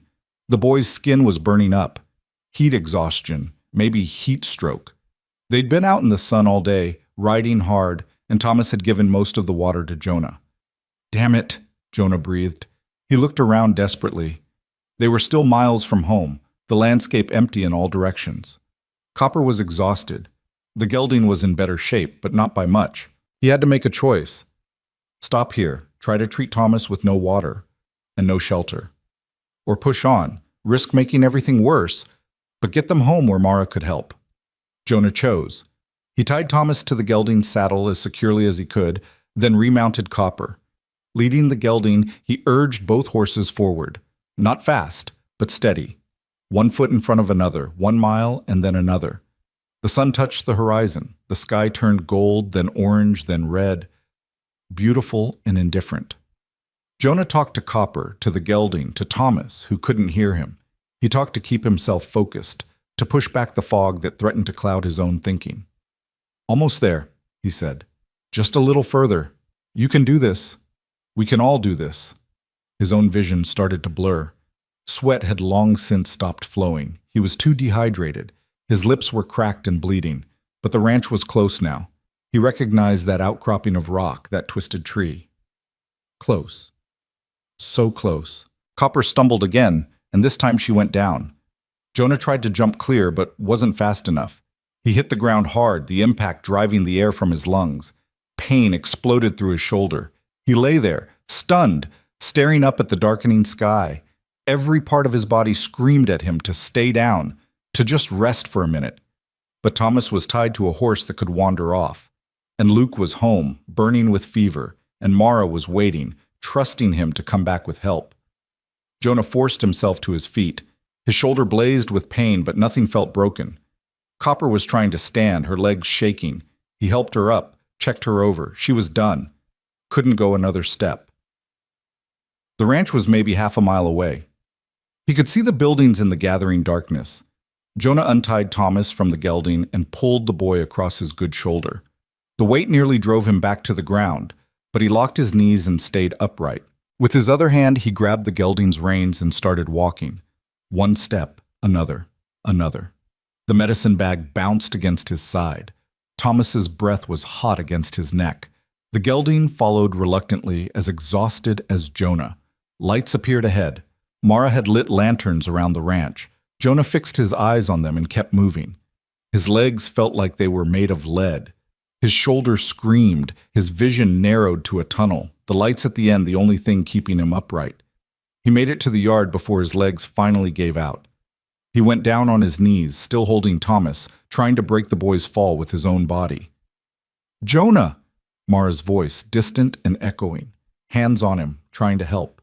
He pushed the medicine bag toward her with numb fingers. "Luke," he managed. "For Luke." Then the darkness closed in, and he knew nothing more. Consciousness returned in fragments. The cool touch of water on his lips, voices murmuring nearby, pain radiating through his shoulder in waves that made breathing difficult. Jonah tried to open his eyes, but his eyelids felt weighted down, refusing to cooperate. He managed a slight movement, a groan escaping his throat before he could stop it.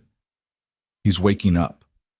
That was Mara's voice, close by, tinged with relief and exhaustion. "Should I get more water?" A younger voice. Sarah, maybe. "Yes, sweetheart, and bring another cloth." Jonah forced his eyes open. The world swam into focus slowly. Rough wooden beams overhead, the familiar smell of his own house, lamplight casting soft shadows.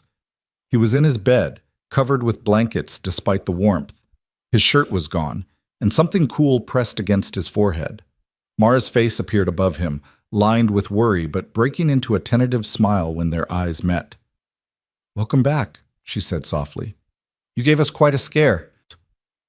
"Thomas," Jonah croaked, his throat raw as sandpaper. "Luke." Both alive, both recovering.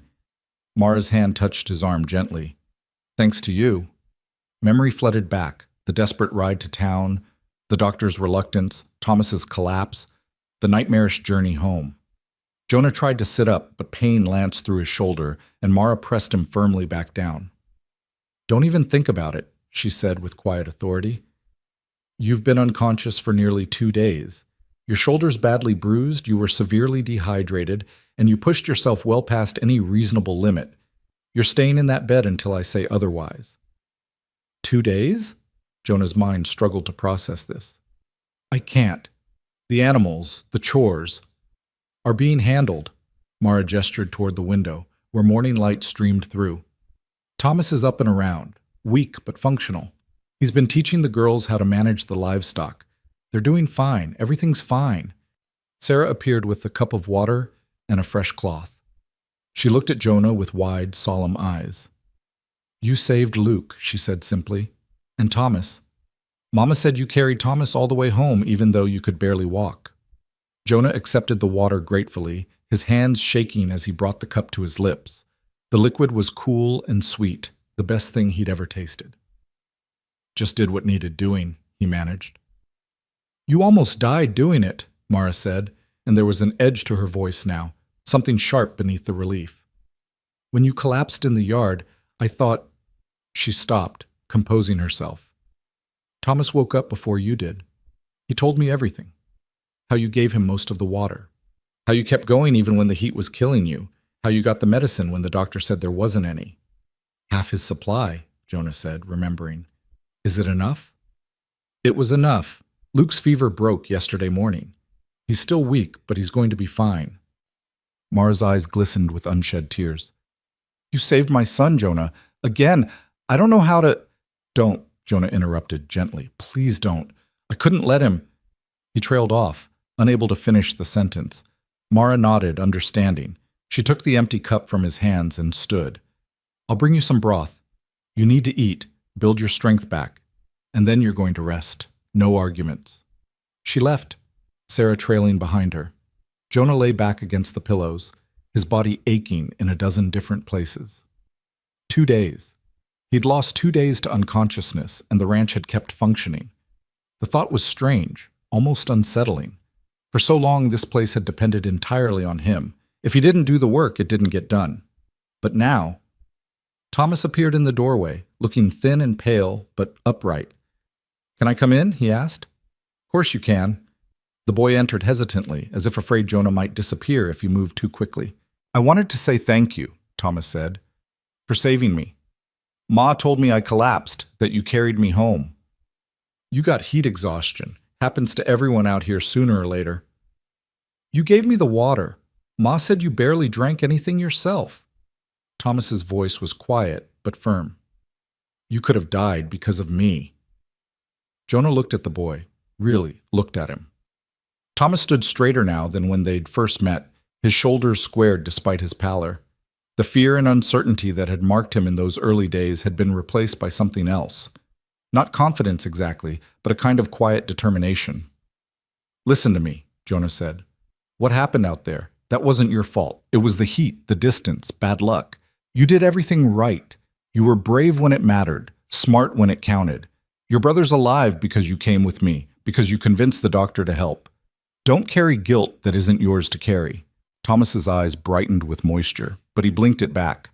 I'll work harder, he said, to pay you back for everything. I promise.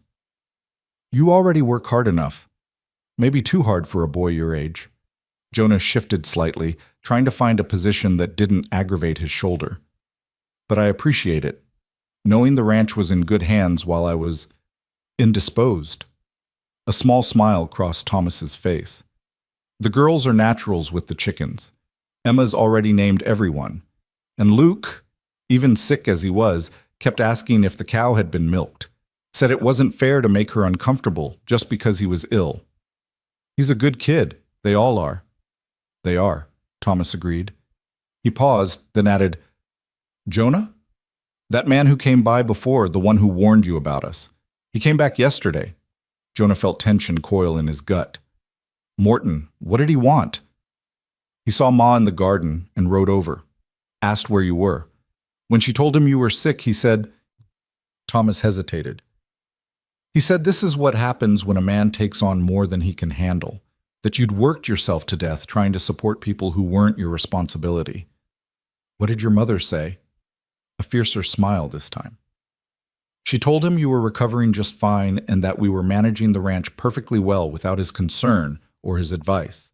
Told him if he had nothing helpful to contribute, he could see himself off the property. Despite the pain, Jonah felt a laugh building in his chest. She said that? Word for word. He didn't like it much, but he rode off. Thomas's expression grew more serious. He's going to cause trouble, isn't he? Maybe. Morton's not used to people standing up to him, especially women. Jonah carefully pushed himself more upright, ignoring the protest from his shoulder. But that's my problem to deal with, not yours. It's all our problem, Thomas said quietly. We're family now, aren't we? That's what Ma says. That family faces troubles together. The word hung in the air between them. Family. Jonah had been alone for so long that he'd almost forgotten what the word meant beyond the abstract.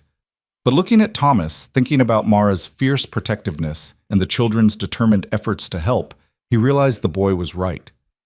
Somewhere in the past weeks, without him quite noticing when it happened, they'd become something more than strangers sharing space. Yeah, Jonah said finally. I guess we are. Mara returned with broth and cornbread, shooing Thomas out so Jonah could eat in peace. The food was simple but perfectly seasoned, and Jonah found himself hungrier than he'd realized. As he ate, Mara busied herself straightening the room, though there was little that needed straightening. You're nervous, Jonah observed. She stopped, turned to face him.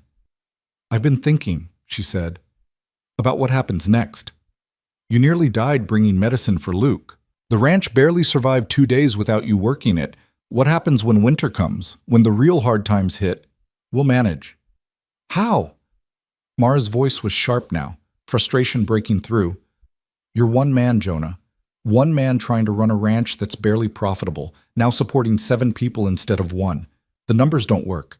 Even I can see that, and I don't know anything about ranching. So what are you suggesting? Mara sat down in the chair beside his bed, her hands clasped tightly in her lap. I'm suggesting we need a real plan, not just surviving day to day, but actually building something sustainable. She took a breath.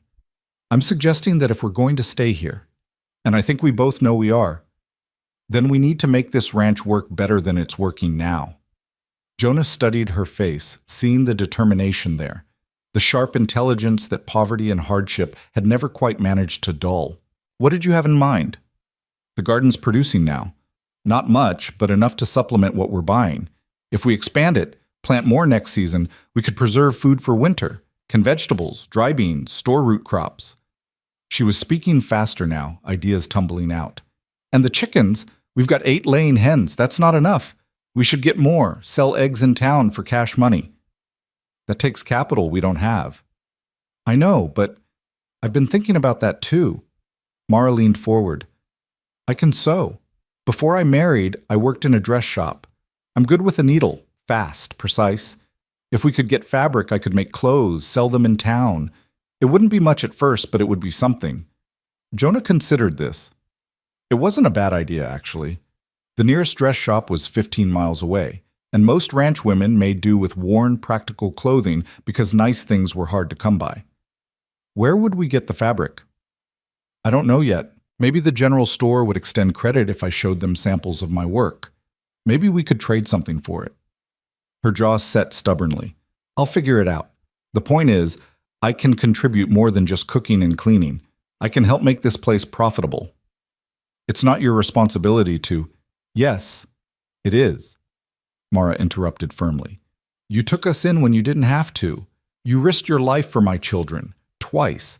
The least I can do is help make sure this ranch survives so you're not bankrupted by your own kindness. They looked at each other, and Jonah saw in her eyes a reflection of his own stubbornness, his own refusal to quit when things got hard. It occurred to him that they were more alike than he'd realized.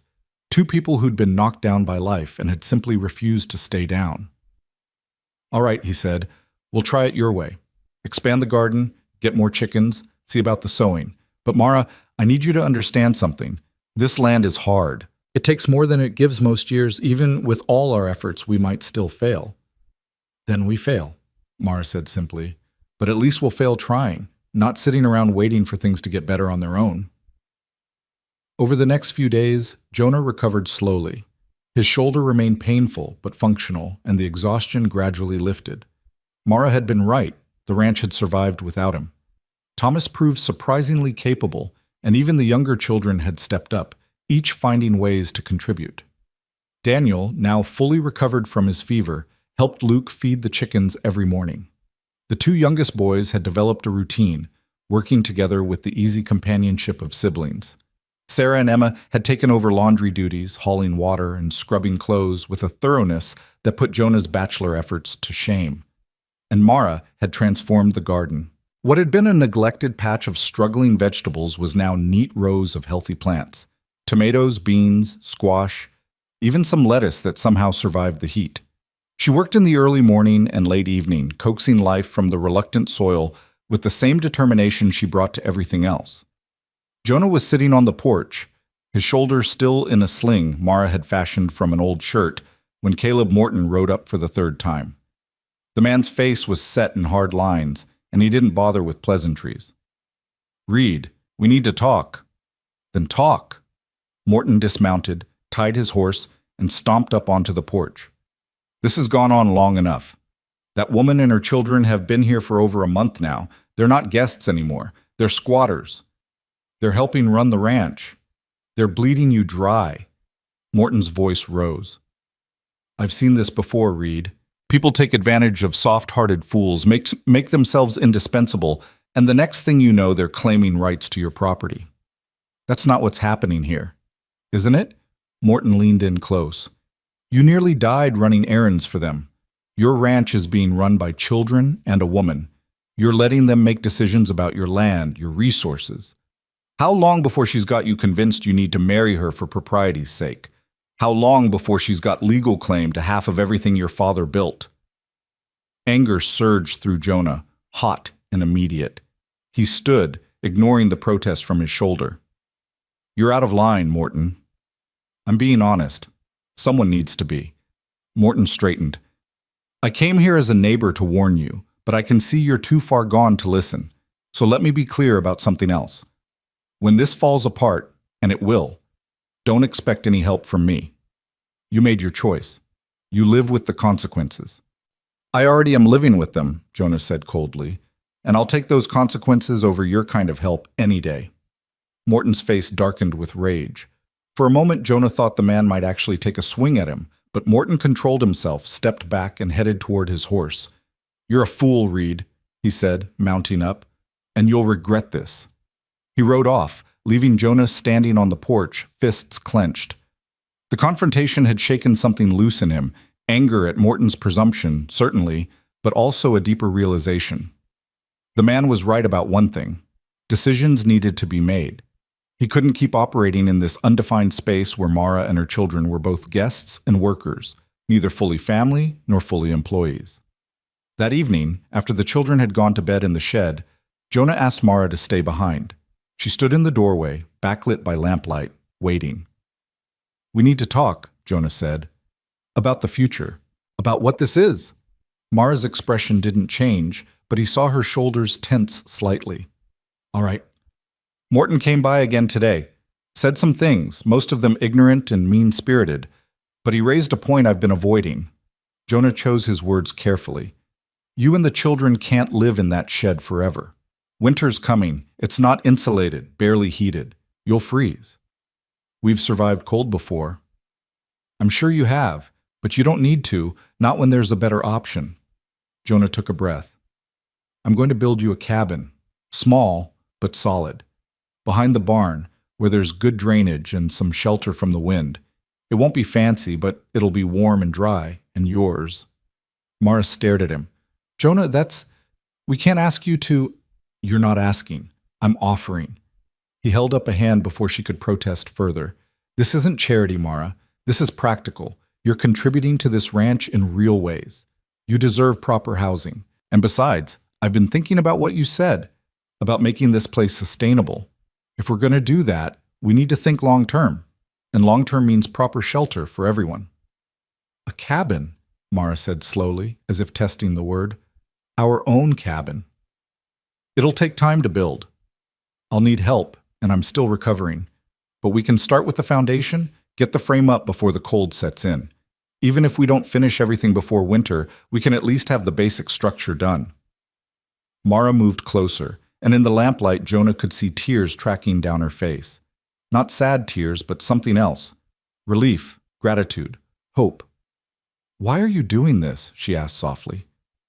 Really? Not the practical reasons, the real reason. Jonah thought about that question, about all the reasons he could give. Because it was right, because his father would have done the same, because the ranch worked better with help. All true, but not quite complete. Because I'm tired of being alone, he said finally. Because for the first time in years, this place feels like more than just land and work. It feels like a home. And you and your children, you're a part of that. He met her eyes. I'm not asking for anything more than what we have right now. You do your work, I do mine. But I want you to have something solid, something that's yours. A place to build from. Mara nodded, unable to speak. She reached out and squeezed his hand briefly, then turned and hurried back to the shed. Jonah watched her go, feeling something settle in his chest, a rightness he hadn't experienced in longer than he could remember. The next morning, he and Thomas began planning the cabin. They paced out dimensions behind the barn, marked corners with stakes, discussed where windows should go and how to orient the door for the best light and protection from weather. The girls came to watch, offering opinions on where things should be placed. Even Luke and Daniel joined in, dragging over rocks they thought might be useful for the foundation. It became a family project, everyone contributing ideas and labor. Word spread somehow, maybe through Henderson at the general store, maybe through one of the other ranchers who spotted the activity. A few days after they'd started digging the foundation trenches, a wagon rolled up carrying lumber, and a man Jonah recognized from town, Peter Caldwell, a carpenter who'd built half the structures in Redemption. Heard you were building a cabin, Caldwell said, climbing down from the wagon. Thought you might could use some proper lumber instead of whatever scrap you were planning to cobble together. Jonah stared at the wagon bed full of good, milled planks. Caldwell, I can't afford— Didn't ask you to pay, Caldwell interrupted. Consider it a loan. You can settle up when times are better, or consider it payment for all the times your father helped my family when we were struggling. He squinted at the foundation stakes. You're building it too small. That won't fit 6 people comfortably, not in winter when they're stuck inside. I was trying to keep costs down. False economy. Build it right the first time. Caldwell pulled out a piece of paper and a pencil, started sketching. Here's what you need. Main room here, sleeping loft above for the children, small room off the side for the lady, good stove placement, proper chimney, windows for cross breeze in summer. For the next hour, Caldwell walked them through a proper cabin design, making suggestions and corrections. When he finished, he handed the sketch to Jonah. I'll come back next week, help with the framing. Got other jobs to finish first. But Reed, you're doing a good thing here. Don't let anyone tell you different. He left before Jonah could thank him properly. Mara came over looking at the sketch with wide eyes. This is beautiful, she said. But Jonah, the cost— We'll figure it out, Jonah said, and realized he believed it. We always do. Work on the cabin became the rhythm of their days. Thomas proved adept with hammer and saw, his hands growing more skilled with each passing hour. The girls mixed mortar and carried water. Luke and Daniel cleared rocks from the site. Mara cooked and planned and managed logistics with the efficiency of a general. And Jonah, his shoulder healing slowly but surely, worked alongside them all, feeling something he hadn't felt in years. Not just hope, that was too fragile, too easily crushed. This was something sturdier, purpose maybe, or belonging. 3 weeks into construction, with the foundation laid and the frame beginning to take shape, Caleb Morton rode up one last time. He didn't dismount, just sat on his horse, looking at the growing structure. So you're really doing this, he said. I am. Morton shook his head slowly. You're a stubborn fool, Reed. Probably, Jonah agreed, but I'm a fool with help. And you know what? That makes all the difference. He turned back to the cabin, expecting Morton to say something else, to issue more warnings or threats. But when he glanced back, the man was riding away, his posture stiff with disapproval. Thomas came to stand beside Jonah. Think he'll cause real trouble? Maybe, but we'll handle it when it comes. Jonah put a hand on the boy's shoulder. Right now, we've got a cabin to build. They worked until the sun set, painting the sky in shades of orange and purple. As darkness fell, Mara called everyone to supper, a hearty stew made with vegetables from the garden and meat Jonah had traded for in town. They ate together in the cooling evening air, tired but satisfied, and looking around at the faces gathered in the lamplight, Thomas with his quiet competence, the girls with their chatter and laughter, the little boys already drowsy from the day's adventures, Mara with her gentle strength. Jonah felt something shift inside him. This was home. Not just the land or the buildings, but these people, this shared struggle and shared hope. For the first time since his father's death, Jonah Reed wasn't alone. And it made all the difference. The cabin rose from the earth like a promise made solid. Each board nailed into place, each stone fitted into the foundation, represented something more than simple construction. It was proof that dust and desperation could be transformed into something lasting, that strangers could become family, that a summer of unlikely chances could reshape into permanent hope. Peter Caldwell returned as promised, bringing not just his expertise but two of his sons who worked alongside Thomas and Jonah. The framing went up faster than expected, the structure taking shape with satisfying speed. Mara watched from the garden, her hands never idle, pulling weeds and harvesting vegetables while keeping one eye on the growing building that would become her family's home. Late August brought a shift in the weather. The brutal heat that had defined the summer began to ease, replaced by warm days and cooler nights that hinted at the autumn to come. The change felt symbolic to Jonah, as if the land itself was acknowledging that something had fundamentally altered on the Reed Ranch. The garden had exceeded all expectations. Mara's knowledge and tireless work had coaxed abundance from soil Jonah had written off as barely productive. Tomatoes hung heavy on their vines, beans climbed their supports in profusion, and squash sprawled across carefully tended beds. She'd even managed to grow lettuce through the worst of the heat by rigging a shade cloth that protected the delicate plants during the hottest hours. "We'll need to start preserving soon," Mara said one evening as they surveyed the garden together. "The tomatoes are coming in faster than we can eat them, and the beans aren't far behind." "I've got some jars in the cellar," Jonah offered. "My mother used to can. Haven't done it myself in years." "I know how," Mara said. "My grandmother taught me. We'll need more jars, though, and sugar for some of the preserves. Maybe some salt for pickling." Jonah mentally calculated the cost, weighing it against their limited funds. But before he could voice his concern, Mara continued. "I finished 3 dresses this week. Henderson at the general store thinks he can sell them. He's offered to take them on consignment, give us store credit for half the value up front and the rest when they sell." Jonah looked at her with newfound respect. "When did you arrange this?" "Last week when Thomas and I went to town for nails. I showed Henderson some of my work, explained our situation. He said he'd been getting requests for quality dresses, that the women around here are tired of catalog goods that don't fit right." A small smile played at her lips. "He thinks I could make a real business of it if I can produce steadily." "Mara, that's—" Jonah shook his head in amazement. "That's remarkable." "It's survival," she corrected gently. "Same as everything else we're doing. But yes, it feels good. To contribute something beyond just housework, to know I can help make this place sustainable." The word sustainable had become something of a mantra between them. Not just surviving day to day, but building something that could weather storms, something that would last beyond a single season. It was ambitious, maybe even audacious given their circumstances, but Jonah found himself believing it might actually be possible. The cabin's roof went on in early September, a moment of celebration marked by Caldwell and his sons joining them for supper. Mara had made her best meal yet. Roasted chicken from one of their older hens, vegetables from the garden prepared a dozen different ways, bread so light it seemed to float on the plate. "You've got something special here, Reed," Caldwell said, leaning back with contentment. "Not just the cabin, though that's solid work, but this." He gestured around at the children playing in the yard, at Mara serving seconds, at Thomas and his sons talking about woodworking techniques. This feels like a real homestead, like a place people actually live, not just survive.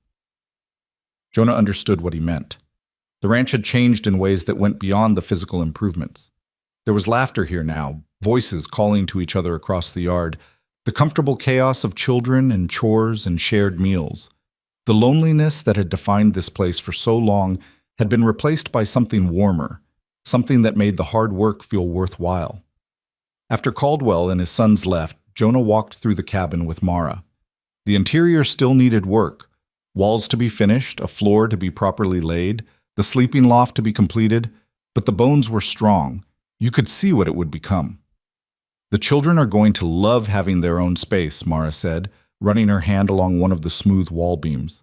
Thomas especially. He's getting to that age where he needs some privacy, some room to become his own person. He's a good kid, Jonah said. Better than good. He's turning into a fine young man. Thanks to you. Mara turned to face him. He watches you, studies how you handle problems, how you make decisions. He's learning what it means to be a man from watching you work. The observation made Jonah uncomfortable in a way he couldn't quite name. I'm just doing what needs doing. No, Mara said firmly. You're doing more than that.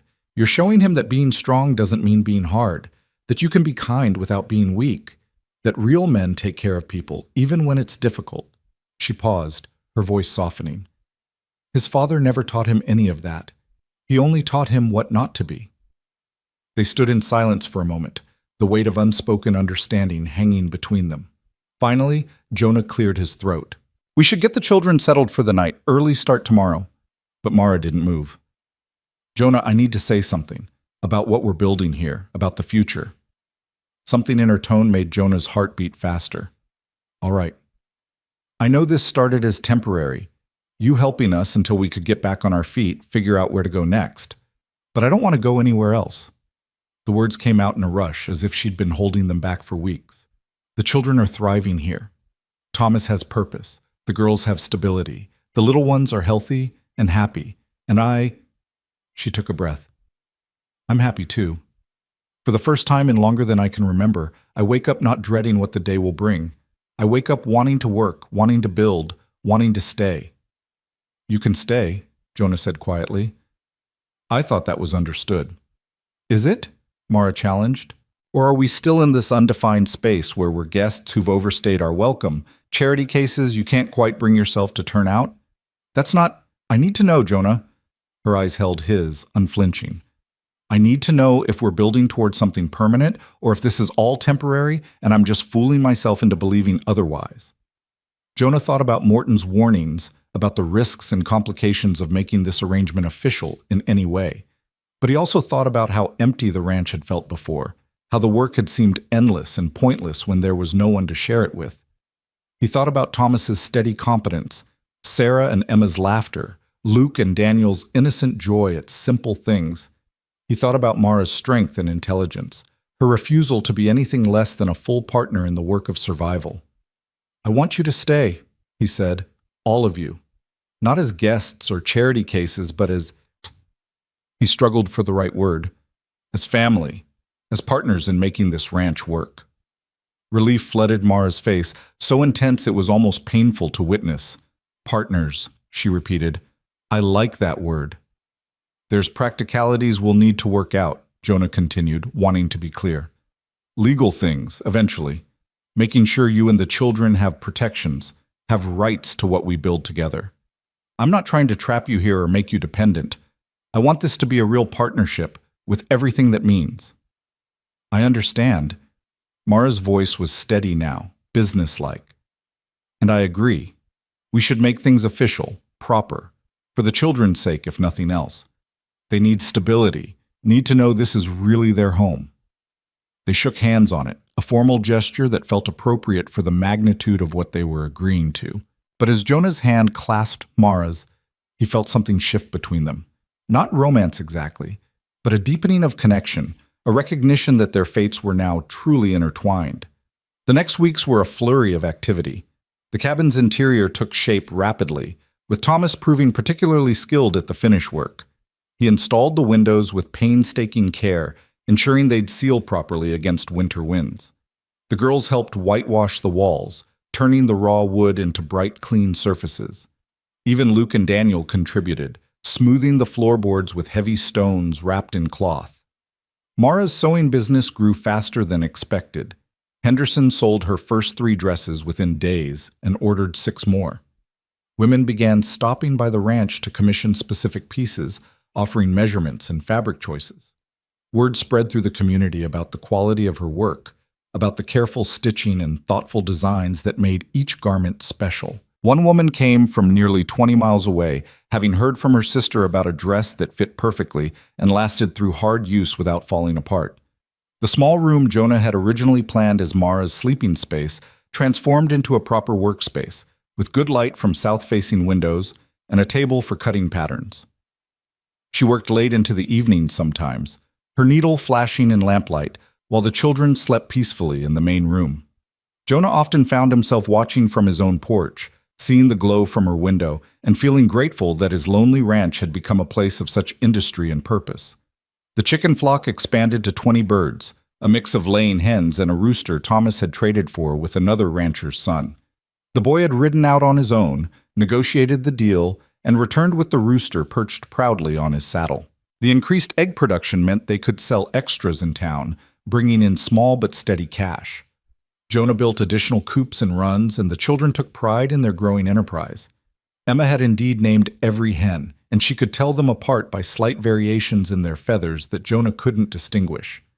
Sarah kept careful records of which hens laid the most eggs, information that would help them make breeding decisions come spring. Luke and Daniel had developed a morning routine that delighted everyone. The 2 boys would wake at first light, dress quickly, and race to the chicken coop to collect eggs. They'd made it a competition, each claiming responsibility for certain hens, and they'd argue good-naturedly about whose chickens were the better layers. Their laughter echoing across the yard had become Jonah's favorite way to wake up. But not everything went smoothly. In late September, Caleb Morton made his final move. Jonah was in town discussing winter feed prices with the grain merchant when he overheard a conversation between Morton and the land office agent. They stood outside the saloon, not bothering to keep their voices down. "I'm telling you, Reed's in over his head," Morton was saying. "That land's going to fail, and when it does, I want first option to buy." "The Reed place isn't for sale," the agent replied, his tone suggesting this wasn't the first time Morton had made this request. "It will be. Man can't even manage his own ranch. He's got a woman and her brood living there, working him to death. Give it 6 months, maybe a year. He'll default on his taxes, and I'll be ready to take it off his hands." Morton's voice carried that absolute certainty that had always grated on Jonah's nerves. "That land should have been mine years ago. Borders my property, shares my water rights. Reed's father never should have been given that claim in the first place." "Even if that happens," the agent said carefully, clearly uncomfortable with the conversation, "there's no guarantee you'd get first option. There's other ranchers who'd be interested in that land. None with my resources, none who border his property, none who've been patient as long as I have." Morton's voice turned hard, cold with determination. "I've been waiting for Reed to fail since his father died. Thought he'd give up that first winter, sell out and move on. But he's stubborn, I'll give him that. Stubborn and stupid, taking on more responsibility than he can handle over some misplaced sense of charity. When he fails, and he will fail, I'll be there to pick up the pieces." The agent murmured something non-committal and excused himself, clearly wanting to escape the conversation. Morton stood alone for a moment, then noticed Jonah watching from across the street. For a long moment, the 2 men stared at each other. Then Morton smiled coldly, tipped his hat in mock courtesy, and walked away with the confident stride of a man who believed time was on his side. Jonah returned to the ranch with Morton's words echoing in his mind. The man wasn't just predicting failure, he was counting on it, maybe even relishing the prospect. The thought was infuriating, but it also clarified something important. This wasn't just about survival anymore. It wasn't even just about helping Mara and her children. It was about proving Morton wrong, about showing that kindness wasn't weakness and that helping others didn't have to mean destroying yourself. It was about demonstrating that a different way of living was possible out here, That cooperation could triumph over isolation. He found Mara in her workroom, bent over a partially completed dress, her fingers moving with practiced efficiency through the delicate work of setting sleeves. She looked up as he entered, immediately reading his expression with the perceptiveness she'd developed over the months. "What happened?" she asked, setting down her needle. Jonah told her about the overheard conversation, holding nothing back. As he spoke, Mara's face hardened, her hands stilling on the fabric, her jaw setting in that way that meant she was thinking hard about something. "He's betting on us to fail," she said when Jonah finished. "Seems like it. Has been for months, apparently." "Then we make sure we don't." Mara stood, moving to the window that overlooked the ranch yard where Thomas was working with the horses and the girls were hanging laundry on the line she'd insisted they install. "Jonah, I've been keeping track of our finances. Every penny that comes in, every expense that goes out. I have it all written down in a ledger." She pulled out a small book from her sewing table drawer, its pages covered in neat columns of figures. Jonah hadn't known she was doing this, hadn't asked her to, but the fact that she'd taken the initiative spoke volumes about her commitment to making this work. "The eggs bring in about $3 a week when we sell the surplus," she continued, opening the ledger and showing him her careful records. "My sewing, if I can maintain this current pace, should net between $15 and $20 a month, more during busy seasons like before holidays or weddings. The garden's providing most of our vegetables, which saves us between $10 and $15 monthly in store purchases. I've calculated it carefully." "That's good, but I'm not finished." Mara turned to face him, her expression intense. "Thomas has been talking to other ranchers. The Hendersons need help with their hay harvest next month. The Pritchards want assistance building a new barn before winter. There's work available for a strong young man who knows his way around a ranch. He could hire out for day wages, bring in extra cash. He wants to do it, wants to contribute more." "He already contributes plenty." "He's nearly 13, Jonah. At that age, boys want to prove themselves, want to feel like men. Let him do this. It's good for him." Mara's finger traced down her ledger. "And the little ones, they're old enough now to handle more substantial chores. Luke's been asking if he can help you with the fence repairs, and Daniel wants to learn to curry the horses properly. If they take on more of the routine work, it frees up your time to focus on the most profitable activities, breeding decisions, sale negotiations, that sort of thing." Jonah listened as Mara laid out a financial plan that was both practical and ambitious. She'd clearly been thinking about this for weeks, analyzing their situation with a sharp mind for numbers and logistics that impressed him deeply. She'd thought of details he would never have considered, had solutions for problems he didn't even know they had. "If we're careful," she concluded, her voice carrying conviction, "if we work together and don't waste resources, if we make smart decisions and stay focused, we can not only survive but actually start building capital. Maybe not this year, but certainly by next spring. We could buy breeding stock to improve the herd, expand operations, make the ranch genuinely profitable instead of just barely sustainable." "You've thought this through." "I've thought of little else," Mara admitted, closing the ledger and holding it against her chest like it contained precious secrets. "I know what failure looks like, Jonah. I lived it with my husband for years. Watched him chase dreams he had no plan to achieve, make promises he had no intention of keeping, start things he'd never finish. But I also know what success takes. Hard work, yes, but also smart planning. It takes people willing to support each other instead of tearing each other down. It takes honesty about where you are and realistic assessment of where you want to go. We have all of that here. We actually have a chance."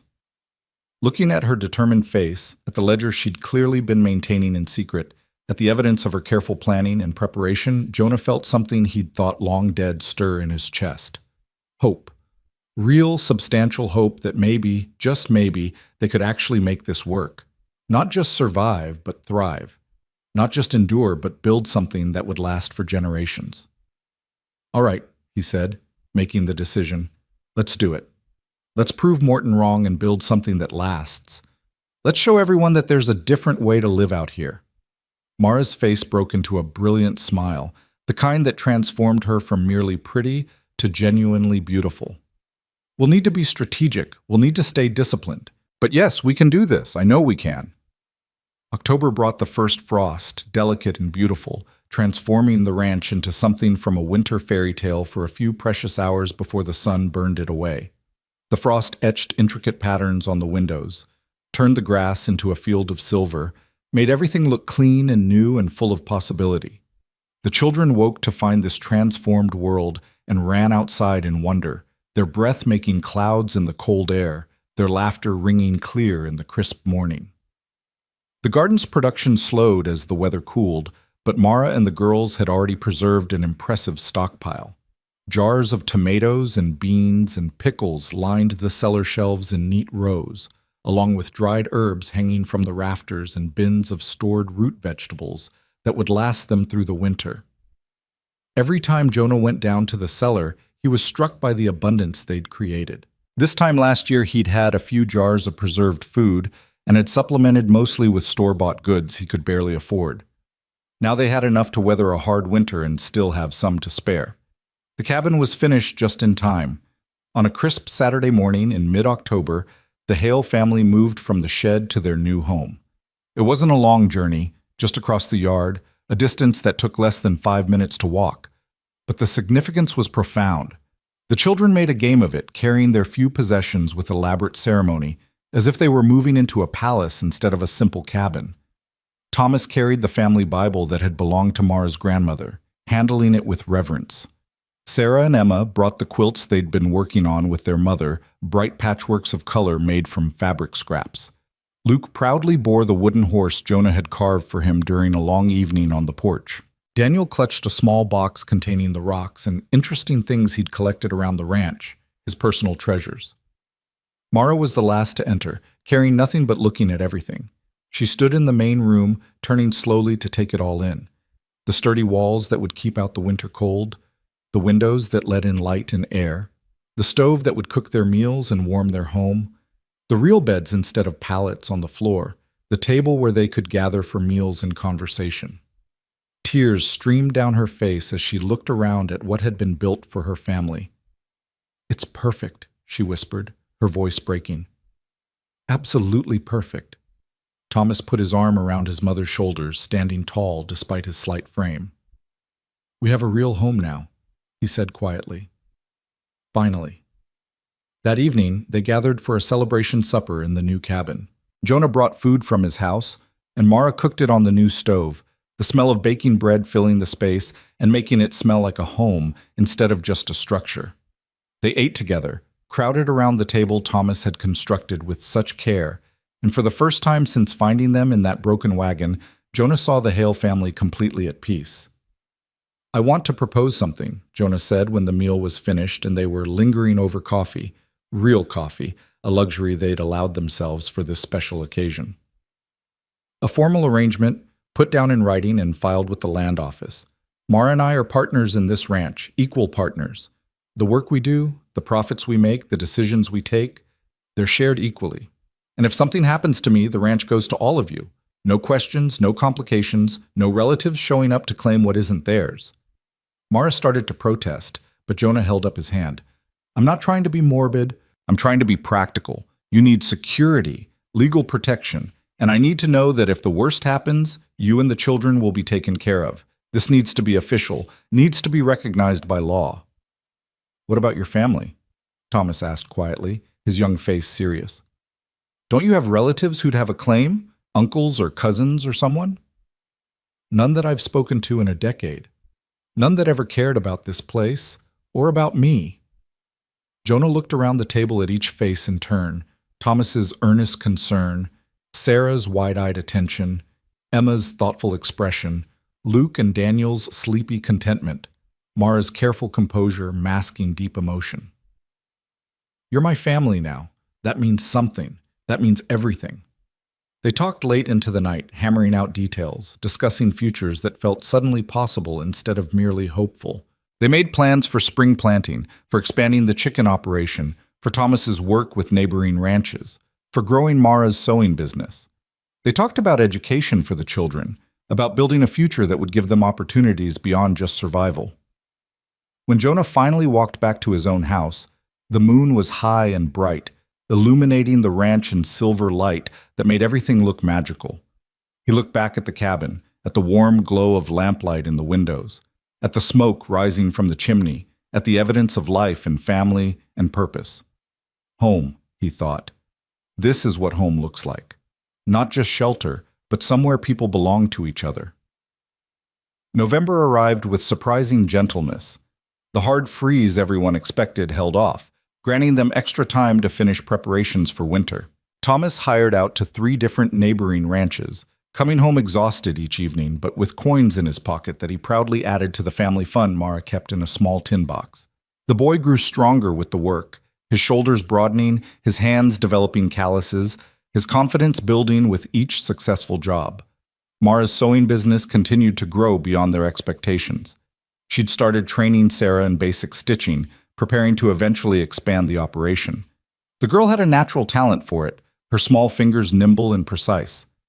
Emma, while less interested in sewing itself, showed an aptitude for design, suggesting combinations of fabrics and styles that Mara would never have considered, but that proved popular with customers. It was during the second week of November, as the first real cold snap settled over the territory, that Caleb Morton rode up for what would be his final visit. But this time, his demeanor was different, less aggressive, more resigned.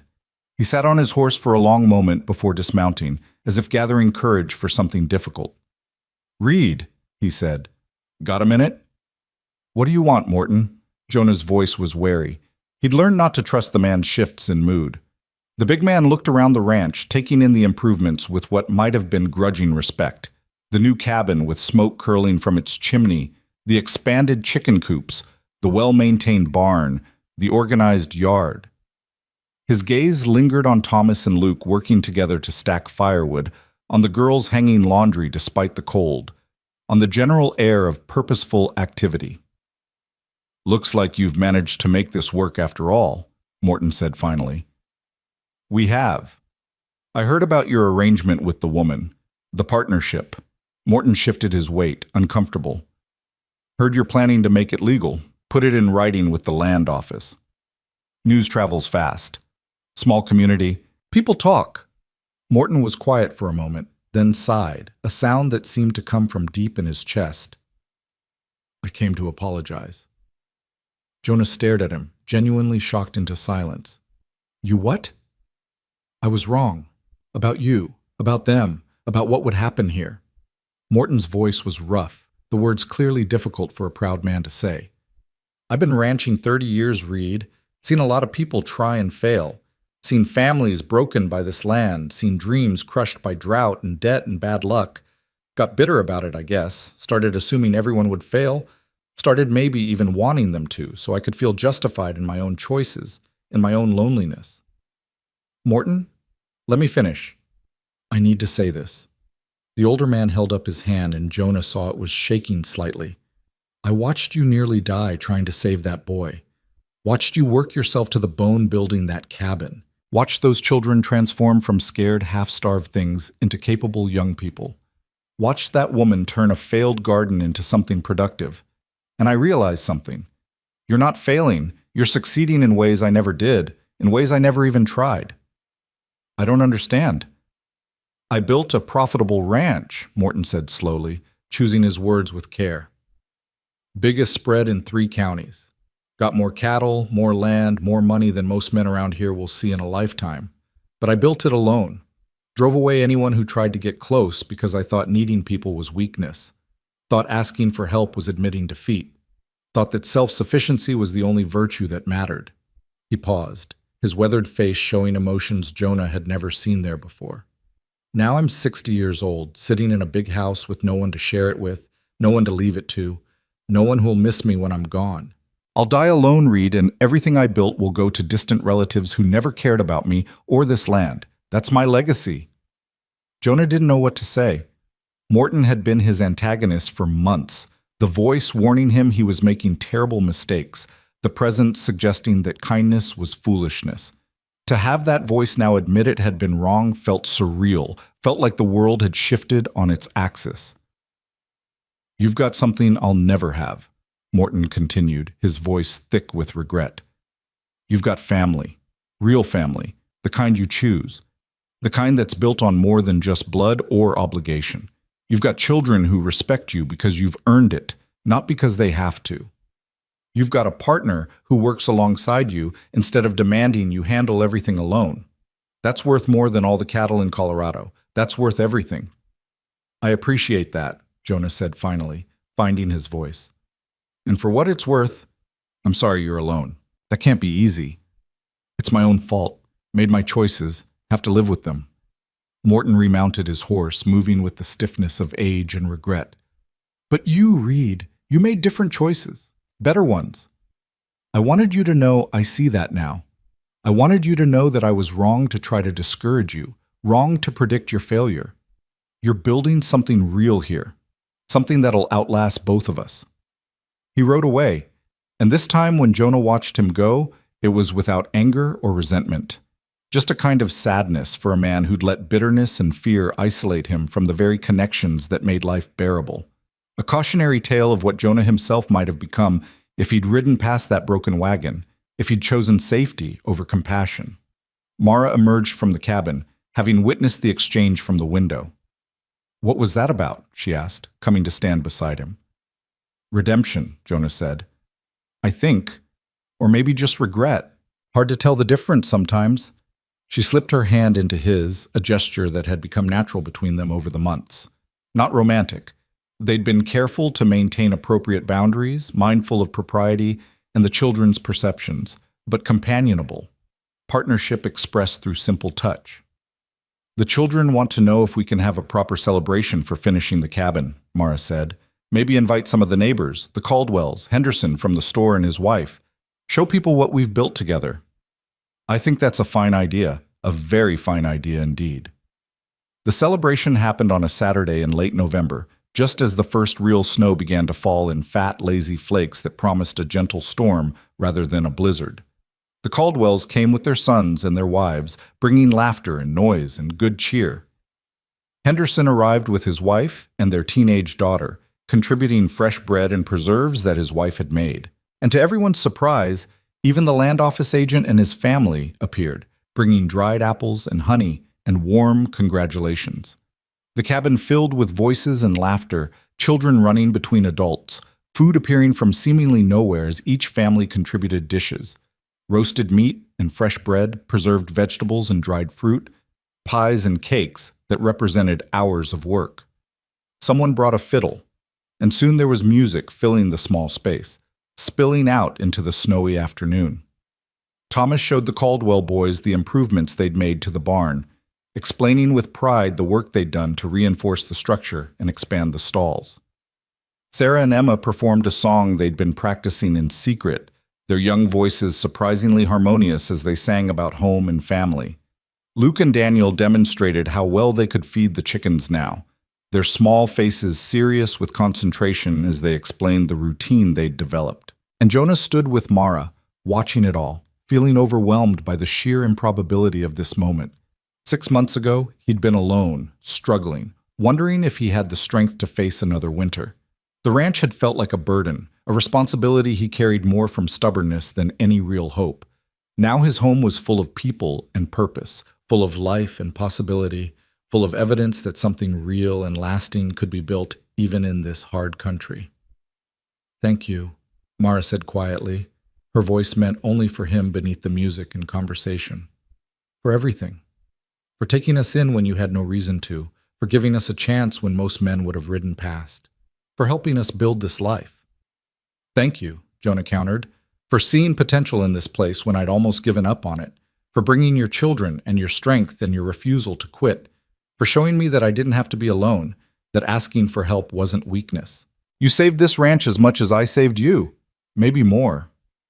Then we saved each other, Mara said, and smiled, a real smile, full of genuine happiness. That's how it's supposed to work, isn't it? People helping people, everyone contributing what they can. As the party wound down and guests began departing into the gathering snow, Henderson pulled Jonah aside near the door. I wanted you to know there's talk in town about what you've done here. Good talk. People are impressed by how you've turned things around, how you've made this partnership work. It wasn't just me, it was all of us working together. I know that. That's what makes it impressive. Henderson glanced at where Mara was helping clean up, at the children working together to restore order to their new home. You built something real here, Reed. Something that'll last. Not just a ranch, but a family. That's rare out here, where most people are too busy fighting the land and each other to build anything meaningful. You're showing people a different way. After everyone had gone and the children were in bed in the loft, their soft breathing filling the cabin with peaceful sounds, Jonah and Mara stood outside watching the snowfall. It came down in thick, soft flakes, covering the ranch in pristine white, transforming the familiar landscape into something new and clean and full of promise. "Winter's really here," Mara observed, pulling her shawl tighter against the cold. "We're ready for it," Jonah said, and he meant it with every fiber of his being. The cellar was stocked with preserved food, the animals were sheltered and well fed.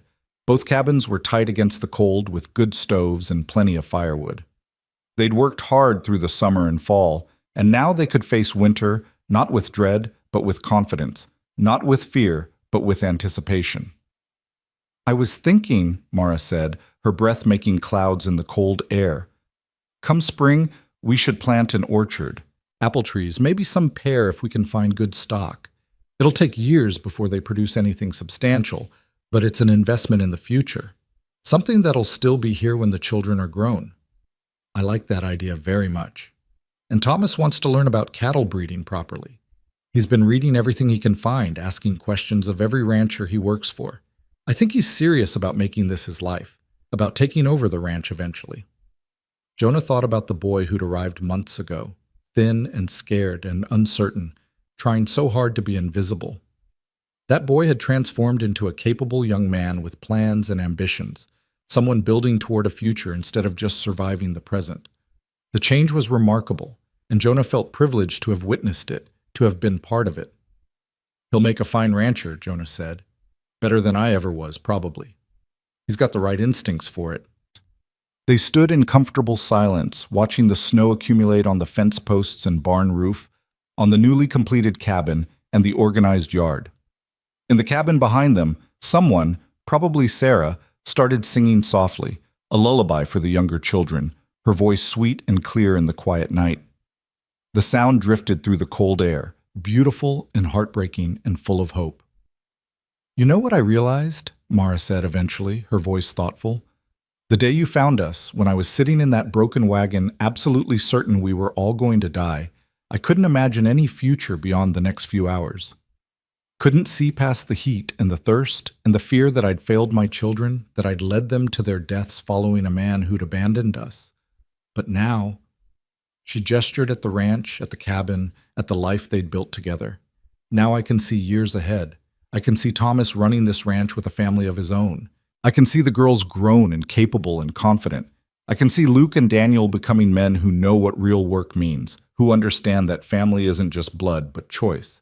I can see a real future, and it's here. It's all here." "It's here," Jonah agreed, feeling the truth of it settle into his bones. "And it's ours. All of ours." The snow fell harder, thick flakes that would accumulate through the night, and they finally retreated to their respective homes.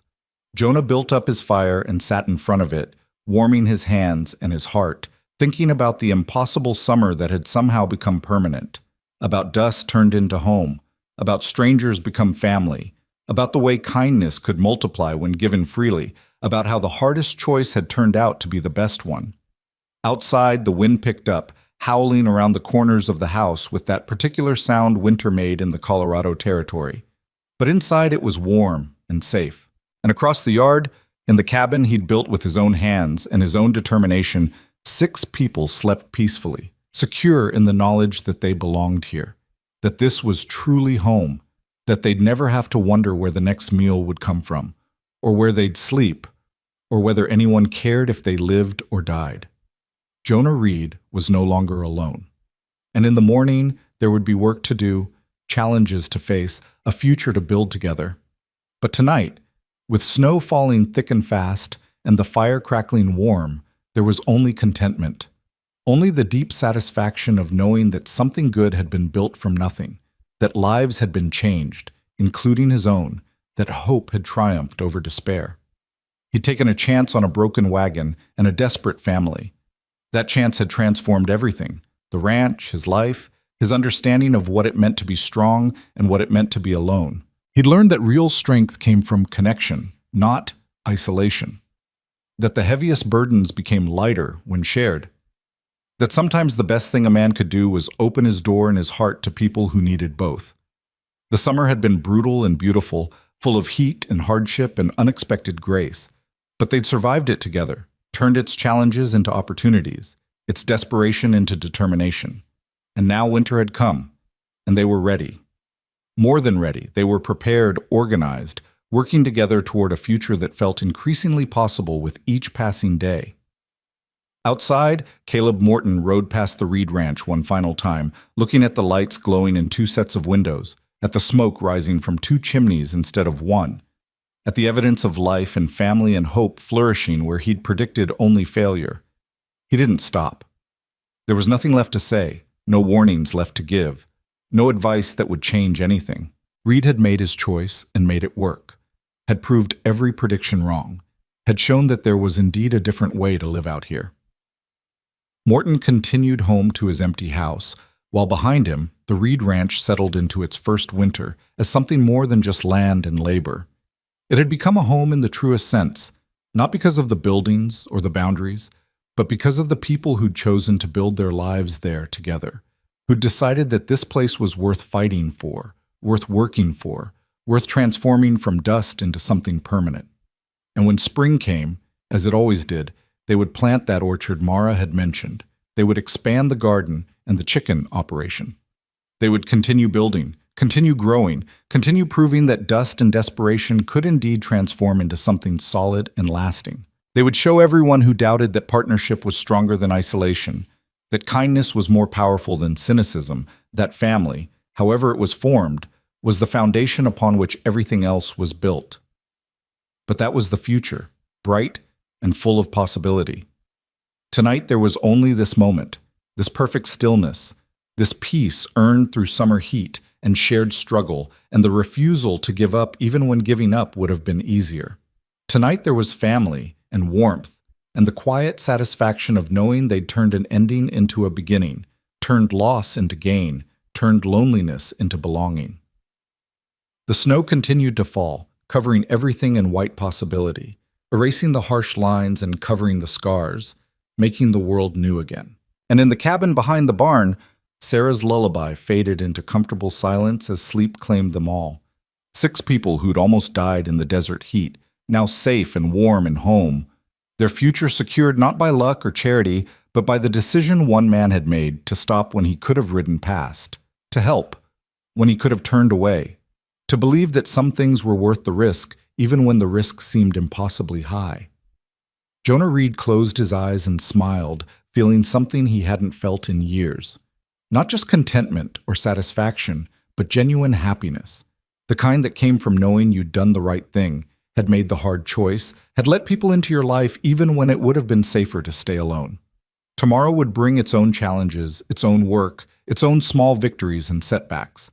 But tonight, for the first time in longer than he could remember, the loneliness that had defined his existence was completely, thoroughly, permanently gone. And that made everything, every sacrifice, every risk, every difficult choice, every moment of doubt worthwhile. The summer that had threatened to destroy them all had instead forged them into something stronger, something that would endure through winters and years, through hardships yet to come and joys not yet imagined. They hadn't just survived the summer's brutal heat. They'd turned it into fuel for building something permanent, something real, something that would last. They'd turned dust into home, and that home would stand against winter storms and summer droughts, against doubters like Morton and the inevitable hardships that lay ahead, against anything the territory could throw at them, because it was built on more than just wood and stone. It was built on choice and commitment, on shared work and shared dreams, on the revolutionary idea that people didn't have to face this hard world alone. The fire burned low in the hearth. Outside, the snow fell silent and steady, and somewhere in the distance, a coyote howled its lonely call to the winter moon. But inside the Reed Ranch, in both the main house and the new cabin, there was only warmth and peace and the breathing of people who belonged to each other, who'd chosen each other, who'd built something worth having from nothing but determination and hope. The story that had begun with heat and desperation had ended with snow and belonging. And that, Jonah thought as sleep finally claimed him, was exactly how it should be.